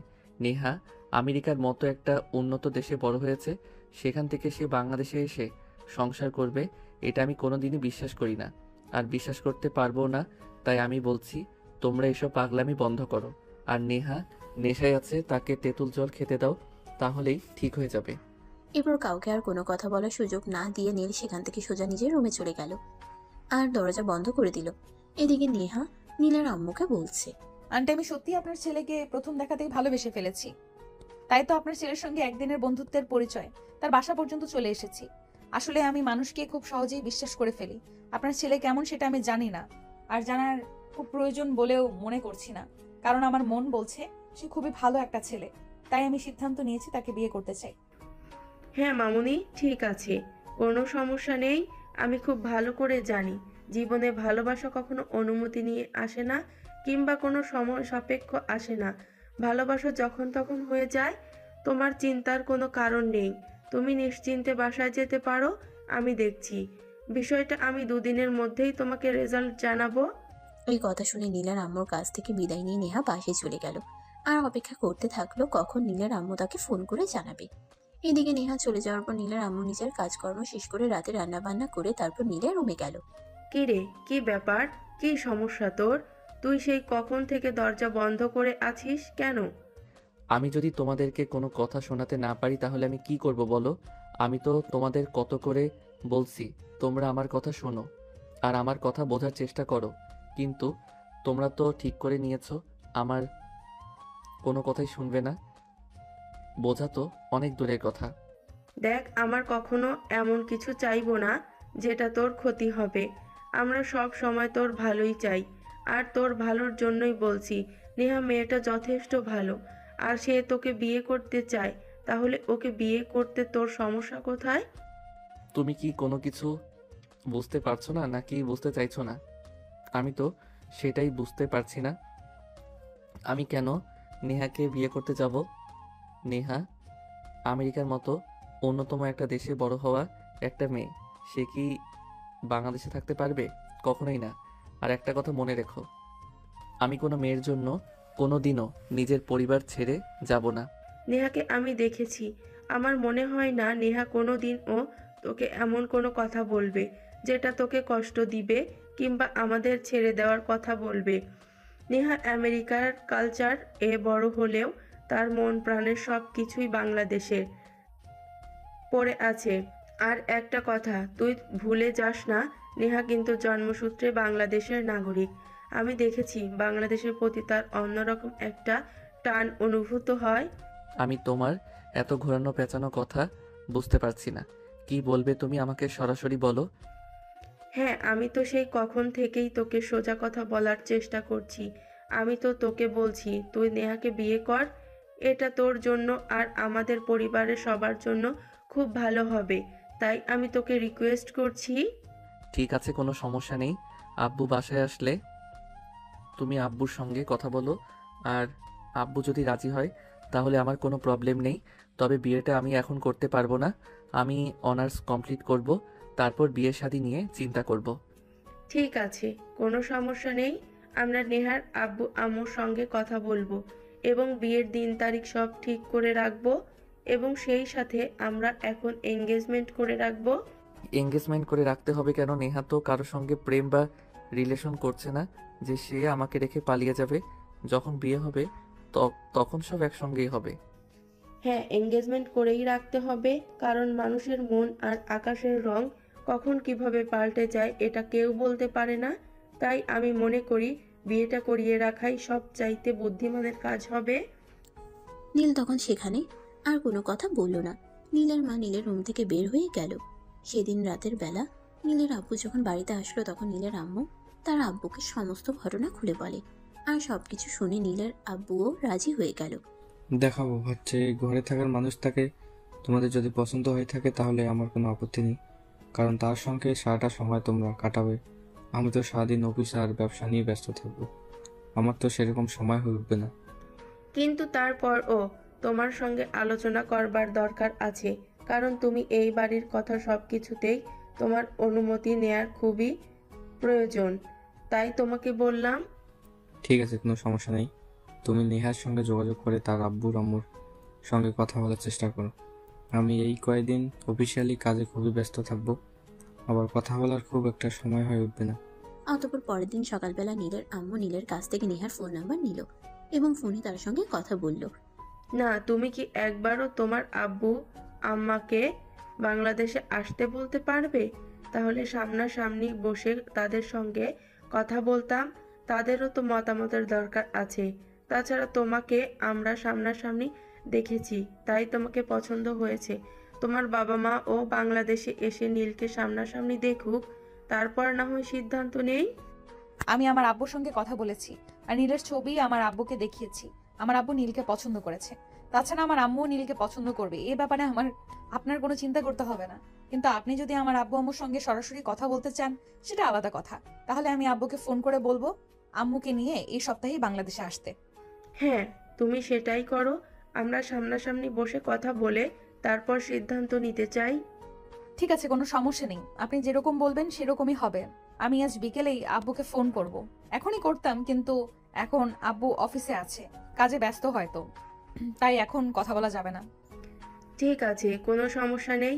তুমি রাতে তোমার আব্বুর সঙ্গে কথা বলবে, আগামীকাল সকালে আমাকে জানাবে, তারপর বাংলাদেশে আসবে, হ্যাঁ কি না? অতঃপর কথা বলা শেষ করে নেহা ফোনটা কেটে দিল। অতঃপর নিজের কাজকর্ম শেষ করে সেদিন রাতের বেলা নেহা তার আব্বুকে ফোন দিল এবং সবকিছু খুলে বলল। সব শুনে তার বাবা তাকে বলল, ঠিক আছে মামুনি, সবটাই বুঝতে পারলাম। লাইফটা যেহেতু তোমার, তাই আমি মনে করি তোমার সিদ্ধান্ত নেওয়াটাই সবচাইতে বেশি জরুরি। হ্যাঁ আব্বু, ছেলেটাকে আমি খুব ভালোভাবেই দেখেছি এবং সবকিছু জেনে বুঝেই সিদ্ধান্ত নিয়েছি। এখন ওর মা তোমাদের সঙ্গে দেখা করতে চাইছে। ঠিক আছে মামুনি, কোনো সমস্যা নেই। আমি তোমার আম্মুর সাথে কথা বলে দেখি। তোমার আম্মুর সঙ্গে কথা বলে তারপর দেখি আমরা 2-3 দিনের ভিতরে বাংলাদেশে আসার চেষ্টা করছি। তুমি কোনো চিন্তা করো না, আমরা তোমার পছন্দের উপর যথেষ্ট ভরসা রাখি। হ্যাঁ আব্বু, আমি তো সেটা খুব ভালো করেই জানি। তুমি এবং আম্মু দুজনেই আমাকে খুবই ভরসা করো। তাই তো আমি ওনাকে বলে দিয়েছি তোমরা কোনো আপত্তি করবে না, আর আমার সিদ্ধান্তকেই তোমাদের সিদ্ধান্ত বলে তোমরা মেনে নেবে। অতঃপর নেহা তার আব্বুর সঙ্গে কথা বলা শেষ করে রাতের খাবার খেয়ে নেয় আর সেদিন রাতে এসে নীলের আম্মুকে ফোন করে খবরটা জানিয়ে দেয়। আন্টি, আমি আব্বুকে বলেছিলাম, আব্বু বলেছে তাদের কোনো আপত্তি নেই। তারা 2-3 দিনের ভেতরেই বাংলাদেশে আসবে আপনার সঙ্গে দেখা করতে। এখন আপনি শুধু নীলকে রাজি করেন, সে রাজি হলে আর কোনো প্রবলেম থাকবে না। তুমি কোনো চিন্তা করো না, নীলকে রাজি হতেই হবে, কারণ সে আমার ছেলে আর তোমাকে আমার পছন্দ হয়েছে। সে আর যাই হোক, আমার পছন্দের কেউ কখনোই অমূল্যায়ন করতে পারবে না। তাছাড়া তুমি এমন একটা মেয়ে যাকে যে কেউ পছন্দ করবে, তাহলে নীল কেন তোমাকে অপছন্দ করবে আর কেনই বা তোমাকে এভাবে অ্যাভয়েড করবে? আন্টি, আসলে ব্যাপারটা সেরকম নয়। এখন যুগ পাল্টেছে। এখন আর আগের যুগের মতো বাবা মার পছন্দ করা মানুষকে কেউ বিয়ে করতে চায় না। সবাই নিজের পছন্দকেই প্রায়োরিটি দিয়ে থাকে।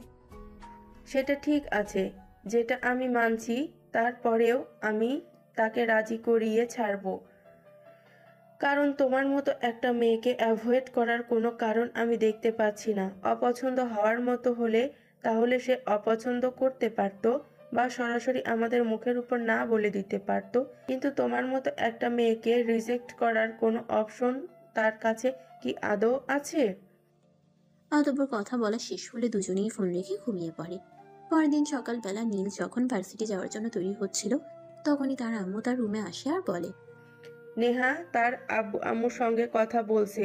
তার আব্বু আম্মু 2-3 দিনের ভেতরেই বাংলাদেশে আসবে আমাদের সঙ্গে দেখা করে কথা বলতে। এখনো সময় আছে, তুমি নিজেকে প্রস্তুত করো নেহাকে বিয়ে করবার জন্য। বুঝতে পারছি না তোমরা কেন সে একটা কথা নিয়েই পড়ে আছো। আমি তো বললাম আমি নেহাকে বিয়ে করব না। আমি নেহাকে বিয়ে করে বন্ধুর সবাই বন্দি করতে চাই না, কারণ নেহা উড়ন্ত পাখির ন্যায় বড় হয়েছে। আমেরিকার কালচার সম্পর্কে তোমাদের কোনো আইডিয়া নেই, আর সেই মেয়েটা আমার সঙ্গে সংসার করবে, এটা আমি কখনোই মেনে নিতে পারছি না। তোমার সমস্যাটা এখানেই নাকি অন্য কোথাও? তুমি যদি অন্য কোনো মেয়েকে পছন্দ করো তাহলে সেটা আমাদেরকে বলো। আমরা মেয়েটাকে কথা দিয়েছি, বউ আমরা মেয়েটাকে আমাদের বাড়ির বউ বানাবো। আর এখন তোমার এসব কথা কেন আমাদের শুনতে হচ্ছে? তুমি যদি অন্য কোনো মেয়েকে পছন্দ করো তাহলে সেটা এক্ষুনি তুমি আমাকে বলো, তা না হলে কিন্তু তোমার সঙ্গে এমন কিছু হবে সেটা তুমি কল্পনাও করতে পারবে না। আমার পৃথিবীতে কোনো মেয়েকে কখনোই পছন্দ হয়নি, আর ভবিষ্যতেও হবে না। তোমরা কেন সেটা বুঝতে পারছো না? কেন শুধু শুধু তোমরা আমাকে ডিস্টার্ব করছো? আমি প্রেম ভালোবাসা ও সব কোনোদিনই বিশ্বাস করিনি। আর তোমাদেরকে তো আমি বললাম আমার কোনো সমস্যা নেই, শুধু আমি পড়াশোনা শেষ করে নিজের পায়ে দাঁড়াতে চাই, তারপর বিয়ে শাদী নিয়ে চিন্তা করতে চাই। ব্যাস এইটুকুই তো, আমার তো আর কোনো প্রবলেম নেই। এইটুকু যদি প্রবলেম হয়ে থাকে তাহলে আমি তোমাকে বলবো, নেহা কোনো বাচ্চা মেয়ে নয় যে তোমার পড়াশোনায় ব্যাঘাত ঘটাবে। তাছাড়া সে নিজেও একজন স্টুডেন্ট, সে এখনো পড়াশোনা করছে, সেও পড়াশোনা শেষ করবে। তাছাড়া তার বাবা বিশাল বিজনেস, সেটার দেখাশোনা সে এখন থেকেই করছে। তাহলে তাকে বিয়ে করতে তোমার সমস্যাটা কোথায়? আমি তোমাদেরকে আর কতবার বলবো আমার কোনো সমস্যা নেই, সমস্যা শুধু নেহাকে নিয়ে। নেহা এখন আবেগের বশে কথাগুলো বলছে। সে যখন সময় হবে তখন কিন্তু সেই সব কিছুই করতে পারবে না। তখন তুমি নিজেই বলবে নিজের কপালে নিজেই কুড়াল মেরেছো, কারণ এখনকার যুগের শাশুড়িরা সবসময় ঘরোয়া বৌমা চায়। ও আচ্ছা, তাহলে এতক্ষণে আমি ব্যাপারটা বুঝতে পেরেছি। তুই সংসার নিয়ে চিন্তা করছিস, আমি কিন্তু সেই সব চিন্তা একটুও করছি না। এখনকার যুগের মেয়েরা একটু স্বাধীনচেতা হয়, সেটা আমি খুব ভালো করেই জানি। সে সব কিছু তোর কষ্ট করে আমাকে শেখাতে হবে না। আমি খুব ভালো করেই জানি এখনকার মেয়েরা সংসার কর্মে নিপুণা হয়ে ওঠে না। হ্যাঁ হ্যাঁ, একদমই তাই। যখন তুমি চাইবে বৌমা তোমার সংসার সামলাক, কিন্তু বৌমা সেটা করতে পারবে না, তখন যে অশান্তিগুলো হবে সেগুলো আমি মেনে নিতে পারবো না, তাই আমি নেহাকে বিয়ে করব না। তাদের দুজনের মধ্যে এই কথাগুলো হচ্ছিল। তখনই রিমি এসে সেখানে উপস্থিত হয় আর তাদের কথা শুনে বলে, শোন ভাইয়া, কোনো কাজ কেউ মায়ের পেট থেকে শিখে আসে না। আমি তোর বোন, আমি কি এই বাড়ির কোনোদিনও নিজের প্লেট দিয়ে ভাত খেয়েছি? নিজের পরনের জামা কাপড়গুলো ধুয়েছি? তাই বলে কি আমি সংসার করব না? সংসার ছেড়ে পালিয়ে আসবো, এমনটাই তুই চিন্তা করিস? না, তা কেন হবে? তুই একটা বাংলাদেশি মেয়ে, আর বাংলাদেশি মেয়েরা যথেষ্ট ম্যাচিউরড হয়, তারা যে কোনো পরিস্থিতির সঙ্গে নিজেকে মানিয়ে নিতে পারে। কিন্তু নেহাকে দেখে আমার সেটা মনে হয় না। হ্যাঁ, তোর সেটা মনে হয়, কিন্তু তুই বিয়েটা করতে চাইছিস না, কারণ তুই চাস না আমাদের সংসারে নতুন একজন মানুষ আসুক, আমরা একটু আনন্দ উল্লাস করি, ভালোভাবে বেঁচে থাকি। তাই তুই এরকম বলছিস আর এরকম করছিস। আমি খুব ভালোভাবেই বুঝতে পেরেছি তোরা আমার পেছনে এমনভাবে লেগেছিস যাতে আমি রাজি না হয়ে আর কোনো উপায় না পাই। ঠিক আছে, তোরা যখন এতই উঠে পড়ে লেগেছিস, তোদের যা ভালো মনে হয় তোরা তাই কর। আমি এদেরকে আর কোনো কিছুই বলবো না। তবে একটা কথা মনে রাখিস, যদি কখনো এইসব বিষয় নিয়ে কোনো ঝামেলা হয় তখন কিন্তু আমার কাছে তোরা কোনো সলিউশন পাবি না। নীলের এই কথা শুনে নীলের আম্মু অনেক খুশি হয় আর খুশিতে গদগদ হয়ে তিনি নীলকে বলেন, ঠিক আছে বাবা, তুই শুধু বিয়েতে রাজি হয়ে যা, তারপর বাকিটা আমরা সকলে সামলে নেব। তখন আর তোকে কিছুই বলবো না। ঠিক আছে, আমি রাজি। তোমরা সব কিছুর ব্যবস্থা করো, আব্বু আম্মুর সঙ্গে কথা বলো। এই বলে নীল নাস্তা করে ভার্সিটিতে বের হয়ে গেল। অপরদিকে নেহার আব্বু আম্মু দুদিন পর বাংলাদেশে আসলো। আজ তারা নীলদের বাড়িতে এসেছে। নীলের আম্মু তাদের জন্য অনেক রকম বাঙালি খাবার রান্না করেছে।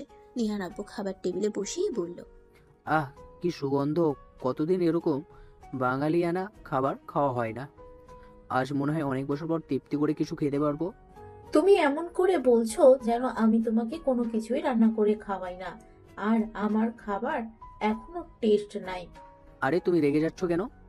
আসলে তোমাদের মহিলাদের এই একটাই সমস্যা, একজনের সামনে অন্য আরেকজনের প্রশংসা করা যাবে না। তাহলে খেলনা হাতে আমি কি তোমাকে একেবারে বলেছি তোমার খাবার যথেষ্ট সুস্বাদু নয়? তোমার খাবারও যথেষ্ট সুস্বাদু, কিন্তু আমরা আমেরিকায় বসে বসে এমন বাঙালিয়ানা খাবার তো কখনোই খেতে পারি না। তাই এই খাবারগুলো আমাদের কাছে অমৃত মনে হয়। হয়েছে হয়েছে, এখন আর আমাকে পাম দিতে হবে না। আমি তো এতক্ষণে সত্যিটা জেনে গেছি, তাহলে আর আমার সামনে মিথ্যা বলে কি লাভ বলো? আরে বাবা, ঠিক আছে, এভাবে ঝগড়া করার কি আছে? আসলে আপনারা দেশের বাইরে থাকেন, সেখানে হয়তো বাঙালিয়ানা খাবার তেমন একটা চলে না, তাই হয়তো ভাবি বাঙালিয়ানা খাবার খুব একটা রান্না করে না। তাই বলে কি এই জন্য ঝগড়া করতে হবে নাকি? এখন থেকে তো আমরা আত্মীয় হতে চলেছি। এখন থেকে আপনি প্রায়ই বাঙালিয়ানা খাবার খেতে পারবেন, সমস্যা নেই। হ্যাঁ আব্বু, আন্টি একদম ঠিক কথাই বলেছে। আমরা কিন্তু বাঙালিয়ানা খাবার খেতে খুবই ভালো লাগে। এই দেখো, আমি 1 সপ্তাহের মতো হবে বাংলাদেশে এসেছি। 1 সপ্তাহে মনে হয় আমার 2 কেজি ওয়েট বেড়ে গিয়েছে, কারণ বাঙালিয়ানা খাবারগুলো এতটাই সুস্বাদু যে খেতে বসতে শুধু খেতেই থাকি। সবাই মিলে গল্পগুজব করতে করতে খাওয়া দাওয়া শেষ হলো। আর এদিকে ড্রয়িং রুমে সবাই বসে গল্প করছিল। তখনই নীলের আম্মু বলল, সব কিছুই তো হলো, তবে বিয়েটা কি হচ্ছে নাকি সেটা তো এখনো বুঝতে পারলাম না। আপনারা প্লিজ কিছু বলুন, আমার তো আর সহ্য হচ্ছে না। কবে আমি আমার নেহামাকে আমার বাড়ির বৌমা করে আনবো? হ্যাঁ, আমিও তো এতক্ষণ ধরে সেটাই বলতে যাচ্ছিলাম। আসলে আপনার ছেলেকেও আমার খুব পছন্দ লেগেছে। তাছাড়া আমার মেয়ের পছন্দ বলে কথা কখনোই তো খারাপ হতে পারে না। আপনার ছেলে 2 দিনের মধ্যে আমরা বিয়ের কাজটা সেরে ফেলতে চাই। আসলে আমাকে তো আমেরিকায় ফিরে যেতে হবে। এখন তো আমার দায়িত্বটা আরো বেড়ে যাবে, কারণ এতদিন আমার মেয়ের ব্যবসা দেখাশোনা করতো, এখন তো আর মেয়ে পারবে না সেটা।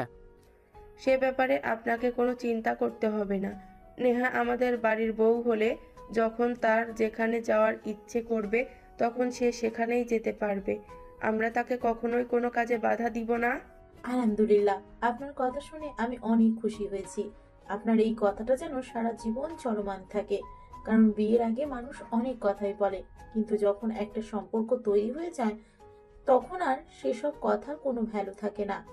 কিন্তু আমি যেটা বলি সেটাই করি। আমার কাজ আর কথার মধ্যে যদি কখনো কোনো তফাৎ দেখতে পান তাহলে সেটা বলবেন।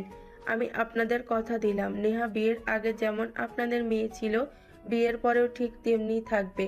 আমি আমার ফ্যামিলি আর আমার ছেলে তাকে কখনোই কোনো কিছুতে বাধা দিব না। আচ্ছা ঠিক আছে, সেসব না হয় বুঝলাম। এখন আমি যে বললাম 2 দিনের মধ্যেই বিয়ের কাজটা সেরে ফেলতে চাই, সে ব্যাপারে আপনাদের মতামত কি? কোনো সমস্যা নেই, আমিও অফিস থেকে এই 1 সপ্তাহের ছুটি নিয়েছি। শরীরটা একটু খারাপ হয়ে যাচ্ছে, তাই আপনারা চাইলে 2 দিনের মধ্যে বিয়ের কাজটা সেরে ফেলা যাক। ঠিক আছে, তাহলে তাই হবে। বলতে বলতে তাদের কথাবার্তা আর খাওয়া দাওয়ার পর্ব শেষ হলো। সেদিনকার মতো নেহার আব্বু আম্মু বিদায় নিয়ে সেখান থেকে চলে গেল। তার একটা গেস্ট হাউসে উঠেছে। আসলে তারা যখন বাংলাদেশ থেকে চলে গিয়েছিল, তাদের জায়গা জমি যা ছিল সবকিছু বিক্রি করে দিয়ে চলে গেছিল। তাছাড়া বাংলাদেশে এখন আর তাদের সেরকম কোনো আত্মীয় স্বজন নেই, আর যারা আছে তাদের সঙ্গে যোগাযোগ নেই। এই বিষয়টা নীলের পরিবারে জানাজানি হলে নীলের আম্মু তাদের বলে, দেখুন, আপনারা যদি কিছু মনে না করেন তাহলে আমি আপনাদের একটা কথা বলতে চাই। হ্যাঁ বলুন না, কি বলবেন, আমরা কিছু মনে করব না। আসলে আমি চাই বিয়েটা আমাদের বাড়িতেই হোক। আর বিয়েটা যেহেতু আমরা ঘরোয়াভাবে করছি, তাই আমি চাই আপনারা নেহা মামুনিকে নিয়ে আজকেই আমাদের বাড়িতে চলে আসুন।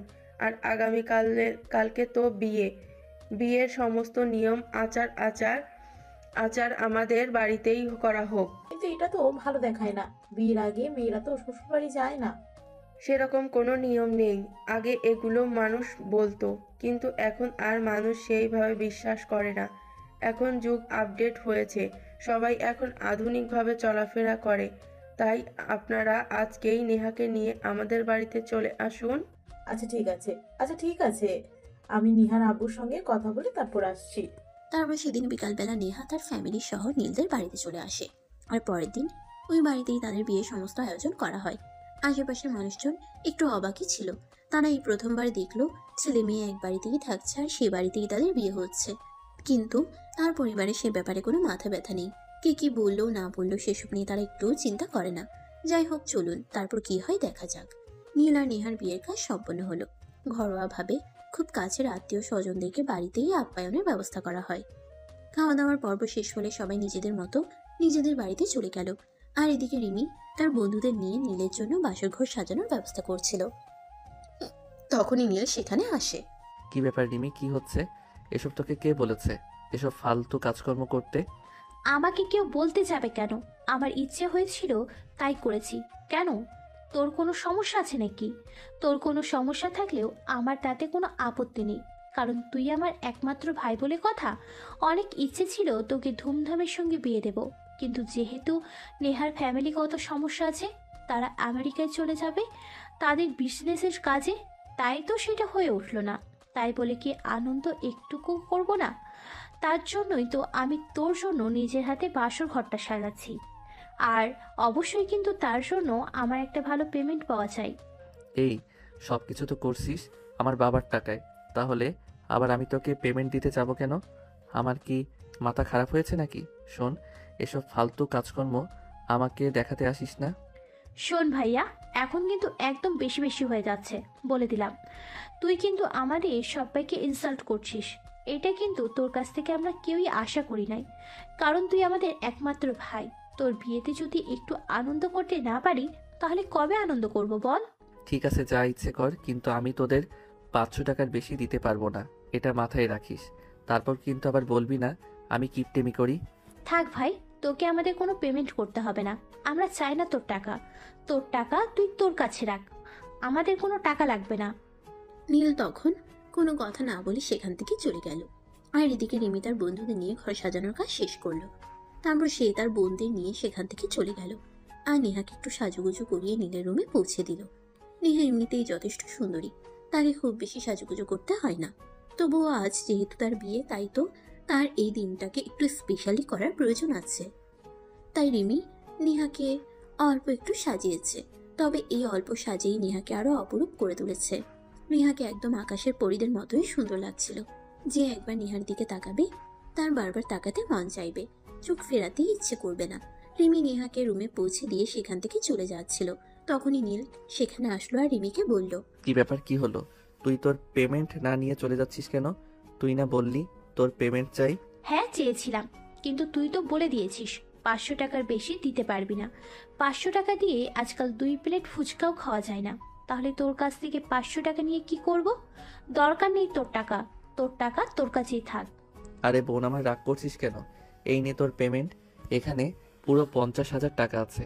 তুই তোর বন্ধুদের নিয়ে আনন্দ উল্লাস কর, আর এদিকে আমাকে একটু দয়া করে তাড়াতাড়ি আমার বউটার কাছে যেতে দে। ও মাই গড, মাইয়া তুই সত্যি অনেক ভালো, ধন্যবাদ তোকে। যা তাড়াতাড়ি, ভাবি তোর জন্য অপেক্ষা করছে। এই বলে রিমি সেখান থেকে চলে গেল। আর এদিকে নীল ঘরে প্রবেশ করেই রুমের দরজাটা সঙ্গে সঙ্গেই লাগিয়ে দিল। তখনই নেহা বিছানা থেকে নেমে প্রথমে নীলকে সালাম করলো, আর তারপর জিজ্ঞাসা করলো, কি ব্যাপার, তুমি রুমে ঢুকেই আগে দরজাটা কেন বন্ধ করলে সেটা বলবে আমাকে? আজ আমাদের বাসর রাত, সেটা মনে হয় তুমি ভুলে গেছো, তাই না? আর নয়তো কি বাসর রাতে আমরা যা যা করব সেই সব কিছুই বাইরের মানুষকে দেখানোর ইচ্ছে আছে তোমার? বলো তো শুনি। এসব তুমি কি বলছো? আমি তো কিছুই বুঝতে পারছি না। তোমার কি মাথা খারাপ হয়ে গেছে নাকি যে উল্টাপাল্টা কথা বলছো? আমাদের বাসর রাত, সেটা আমি খুব ভালো করেই জানি। আর আমরা আমাদের গোপন কাজকর্ম অন্য মানুষকে দেখাতে যাব কেন বলো তো? না, এই যে আমি রুমে প্রবেশ করা মাত্রই তুমি আমাকে জিজ্ঞাসা করলে আমি রুমের দরজা কেন বন্ধ করলাম, তাহলে আমি আর কি বলবো বলো আমাকে? না, আসলে তুমি রুমে ঢুকে সঙ্গে সঙ্গে দরজাটা বন্ধ করলে, তাই তো আমি বললাম। তাই জন্য কি তুমি আবার এভাবে বলবে নাকি? আচ্ছা ঠিক আছে, বাদ দাও সেসব কথা। এখন আগে ফ্রেশ হয়ে অজু করে আসো। আজ তো আমাদের জীবনের নতুন অধ্যায়ের সূচনা হতে চলেছে, তাই নতুন অধ্যায়টা ভালোভাবেই শুরু করা যাক। নামাজ পড়ে আল্লাহর কাছে দোয়া করে জীবনের নতুন অধ্যায়টা শুরু করতে চাই। ঠিক আছে, তুমি 10 মিনিট বসো, আমি ড্রেস চেঞ্জ করে অজু করে আসছি। এই বলে নেহা ড্রেস চেঞ্জ করতে ওয়াশরুমে চলে যায়। তারপর ফ্রেশ হয়ে উজু করে আসে আর নীলকে বলে, আমি অজু করে এসেছি, তুমি অজু করে এসো। তারপর দুজনে একসঙ্গে 2 রাকাত নফল নামাজ পড়বো আর আল্লাহর নাম নিয়েই আমাদের নতুন জীবনের পদার্পণ করব। আমার উজু আছে, চলো দুজনে একসঙ্গে নামাজটা পড়ে নেই। এই বলে নীল আর নেহা দুজনে দুটো জায়নামাজ বিছিয়ে নামাজে দাঁড়িয়ে পড়লো। আর নামাজও শেষ হতেই নীল বলল, আজ তো আমাদের নতুন জীবনের প্রথম দিন, তো কোনো প্ল্যান আছে নাকি তোমার? কিসের প্ল্যান, কিসের কথা বলছো? আমি তো কিছুই বুঝতে পারছি না। দয়া করে যদি একটু খুলে বলতে তাহলে বুঝতে সুবিধা হতো। আমি তো তোমাকে এটাই বলতে চাইছি যে অনেক মেয়েরাই তো আছে বিয়ের সাথে সাথেই বাচ্চা নিতে চায়, আর অনেকেই তো আছে বিয়ের 10 বছর চলে গেলেও বাচ্চা নিতে চায় না। তো তোমার বেলায় কি হবে সেটাই জানতে চাইছি আর কি। কে কি করে আর কে কি না করে সেসব জেনে বা শুনে আমার তো কোনো লাভ নেই। আমি যেটা করব সেটাই তো আমার ভাবা উচিত। দেখো, আমাদের নতুন বিয়ে হয়েছে, সেটা যেমন ঠিক এটাও এমন ঠিক যে তুমি আমি দুজনেই এখনো স্টুডেন্ট। আমরা পড়াশোনা শেষ করে তারপর নিজেদেরকে একটু সময় দেই, তারপর না হয় বাচ্চা কাচ্চা নেওয়া যাবে। হ্যাঁ, তুমি একদম সঠিক সিদ্ধান্ত নিয়েছো। আমিও মনে মনে সেরকমটাই ভেবেছিলাম। আমাদের উচিত আগে নিজেদেরকে একটু সময় দেওয়া, নিজেরা ভালোভাবে তৈরি হওয়া, তারপর বাচ্চা কাচ্চা নিয়ে চিন্তা করা। আর যদি আমরা জীবনের প্রথমেই বাচ্চা কাচ্চা নিয়ে নেই তাহলে তো আমরা নিজেদেরকে একটু সময় দিতে পারবো না। যদি আমরা নিজেদের মধ্যে ভালো একটা বন্ডিং তৈরি করতে না পারি তাহলে আবার কিসের ভালো লাগা আর কিসের ভালোবাসা? জীবনটাই তো তেজপাতা হয়ে যাবে। হ্যাঁ, তুমি একদম ঠিক কথাই বলেছো। কিন্তু আজ আমাদের বাসর রাত, আজ তো আমাদের একটু ভালোবাসা আদান প্রদান করতেই হবে। তা না হলে তো ভালোবাসা জানলা দিয়ে পালিয়ে যাবে। কারণ বাসর রাত যে ভালোবাসা প্রকাশ না পায়, সেই ভালোবাসা সারা জীবনে কোথাও খুঁজে পাওয়া যায় না। হ্যাঁ মাই ডিয়ার বউটা, তুমি একদম ঠিক বলেছ। আজ আমাদের বাসর রাত, আজ দুজনের জীবনের নতুন একটা অধ্যায়ের সূচনা হতে চলেছে। তাই তো আমরা দুজন দুজনকে সম্মান দিব আর ভালোবাসায় দুজনের জীবনটাকে পরিপূর্ণ করে তুলব। এই বলে দুজন জায়নামাজ থেকে উঠে যায়। জায়নামাজ গুছিয়ে রেখে তারপর বিছানার কাছে চলে গেল এবং ড্রেসিং টেবিলের উপরে রাখা দুধের গ্লাসটা নেহা নীলের দিকে এগিয়ে দেয়। নীল দুধটা খেয়ে তারপর পাশেই রাখা ছিল মিষ্টির বাটি, সেখান থেকে একটা মিষ্টি নেহার মুখের দিকে এগিয়ে দিয়ে বলে, আমাদের সুখময় মিষ্টি জীবনটা না হয় একটু মিষ্টি দিয়েই শুরু করা যাক। কিন্তু আমি তো ডায়েটে আছি, আমি তো একদমই মিষ্টি খাই না। I am so sorry. Sorry বললে হবে না ম্যাডাম, আজ আপনাকে মিষ্টি খেতেই হবে, কারণ আজ তো একটা নতুন অধ্যায়ের সূচনা হতে চলেছে। আর আমরা যখন কোনো ভালো কাজ করি তখন আমরা মিষ্টি মুখ করি। সো আজ কোনো কথায় কাজ হবে না, আজ আপনাকে মিষ্টি খেতেই হবে। এই বলে নীল নেহাকে জোর করে এই মিষ্টিটা খাইয়ে দিল আর তারপর সোজা পাজা কোলে তুলে নিয়ে বিছানার উপর ধপাস করে ছেড়ে দিল। তখনই নেহা চিৎকার দিয়ে উঠল, ও মা গো, বাবা গো, মরে গেলাম গো, আমার কোমরটা একদম ভেঙে গেল। হায় আল্লাহ, এটা তুমি কি করলে? আমার কোমরটা ভেঙে দিলে কেন? একদম ইয়ার কি করো না, আমি তোমাকে বিছানার উপর শুইয়ে দিলাম আর তোমার কোমর ভেঙে গেল। এসব ফালতু কথাই কিন্তু কোনো কাজ হবে না। আজ আমি তোমাকে কোনোভাবেই ছাড়ছি না। আজ আমি আমার ভালোবাসা সুদে আসলে গুনে নেব। ওরে বাবা, আজ এত ভালোবাসা কোথা থেকে উতলে উতলে পড়ছে। সেদিন তো তুমি আমাকে বিয়েই করতে চাইছিলে না। তোমার আম্মু আর তোমার পরিবারের লোকজন তোমাকে কত জোর জবরদস্তি করে বিয়েতে রাজি করালো, আর এখন কিনা বলছো তুমি তোমার ভালোবাসা সুদে আসলে গুনে নেবে? হ্যাঁ, চাইছিলাম না, তখন আমি পড়াশোনা নিয়ে ব্যস্ত থাকতে চাইছিলাম। ভেবেছিলাম পড়াশোনা ছেড়ে দিয়ে বিয়ে করলে পড়াশোনা তো আর হয়ে উঠবে না। কিন্তু আমার ফ্যামিলির লোকজন আমাকে তো চিন্তা করতেই দিল না। তারা তো জোর করেই তোমার সঙ্গে আমাকে বিয়ে করাতে চাইলো। আর তাদের বিরুদ্ধে গিয়ে কথা বলার সাহস যেহেতু আমার নেই, তাই তো আর সেটা হয়ে উঠল না। বাধ্য হয়ে তোমাকে বিয়ে করতে হলো। হ্যাঁ, তবে একটা কথা খুব ভালো করে মাথায় ঢুকিয়ে নাও, এতদিন যা কিছু হয়েছে তোমার ইচ্ছেই হয়েছে, কিন্তু এখন আর তোমার ইচ্ছায় কোনো কিছুই হবে না। এখন বাড়িতে শুধুমাত্র আমার কথা চলবে, শুধুমাত্র আমার কথাই হবে। ওরে বাবা রে বাবা, এখন তো মনে হচ্ছে আমাকে বুঝে শুনে পা ফেলতে হবে, তা না হলে কখন জানি স্লিপ খেয়ে পড়ে যায়। যাই হোক, এসব ফালতু আলোচনা করে সময় নষ্ট করবার মতো ছেলে কিন্তু আমি নই ম্যাডাম। আপনি আমার টাইম নষ্ট করার জন্য এইসব ফালতু আলোচনা করছেন, তাই তো? কিন্তু সেসব করে কোনো লাভ হবে না ম্যাডাম। আমি আবার কেন তোমার সঙ্গে ফালতু আলোচনা করতে যাব? আমার কি খেয়ে দেয়ে কোনো কাজ নেই নাকি যে আমি তোমার মতো ছেলের সঙ্গে ফালতু আলোচনা করব? আমি যথেষ্ট কর্মঠ একটা মেয়ে, আমার কাছে সময়ের অনেক দাম আছে, আমি সময়কে অনেক মূল্য দিয়ে থাকি, তাই তো জীবনের সফলতা দ্বার প্রান্তে পৌঁছে গেছি।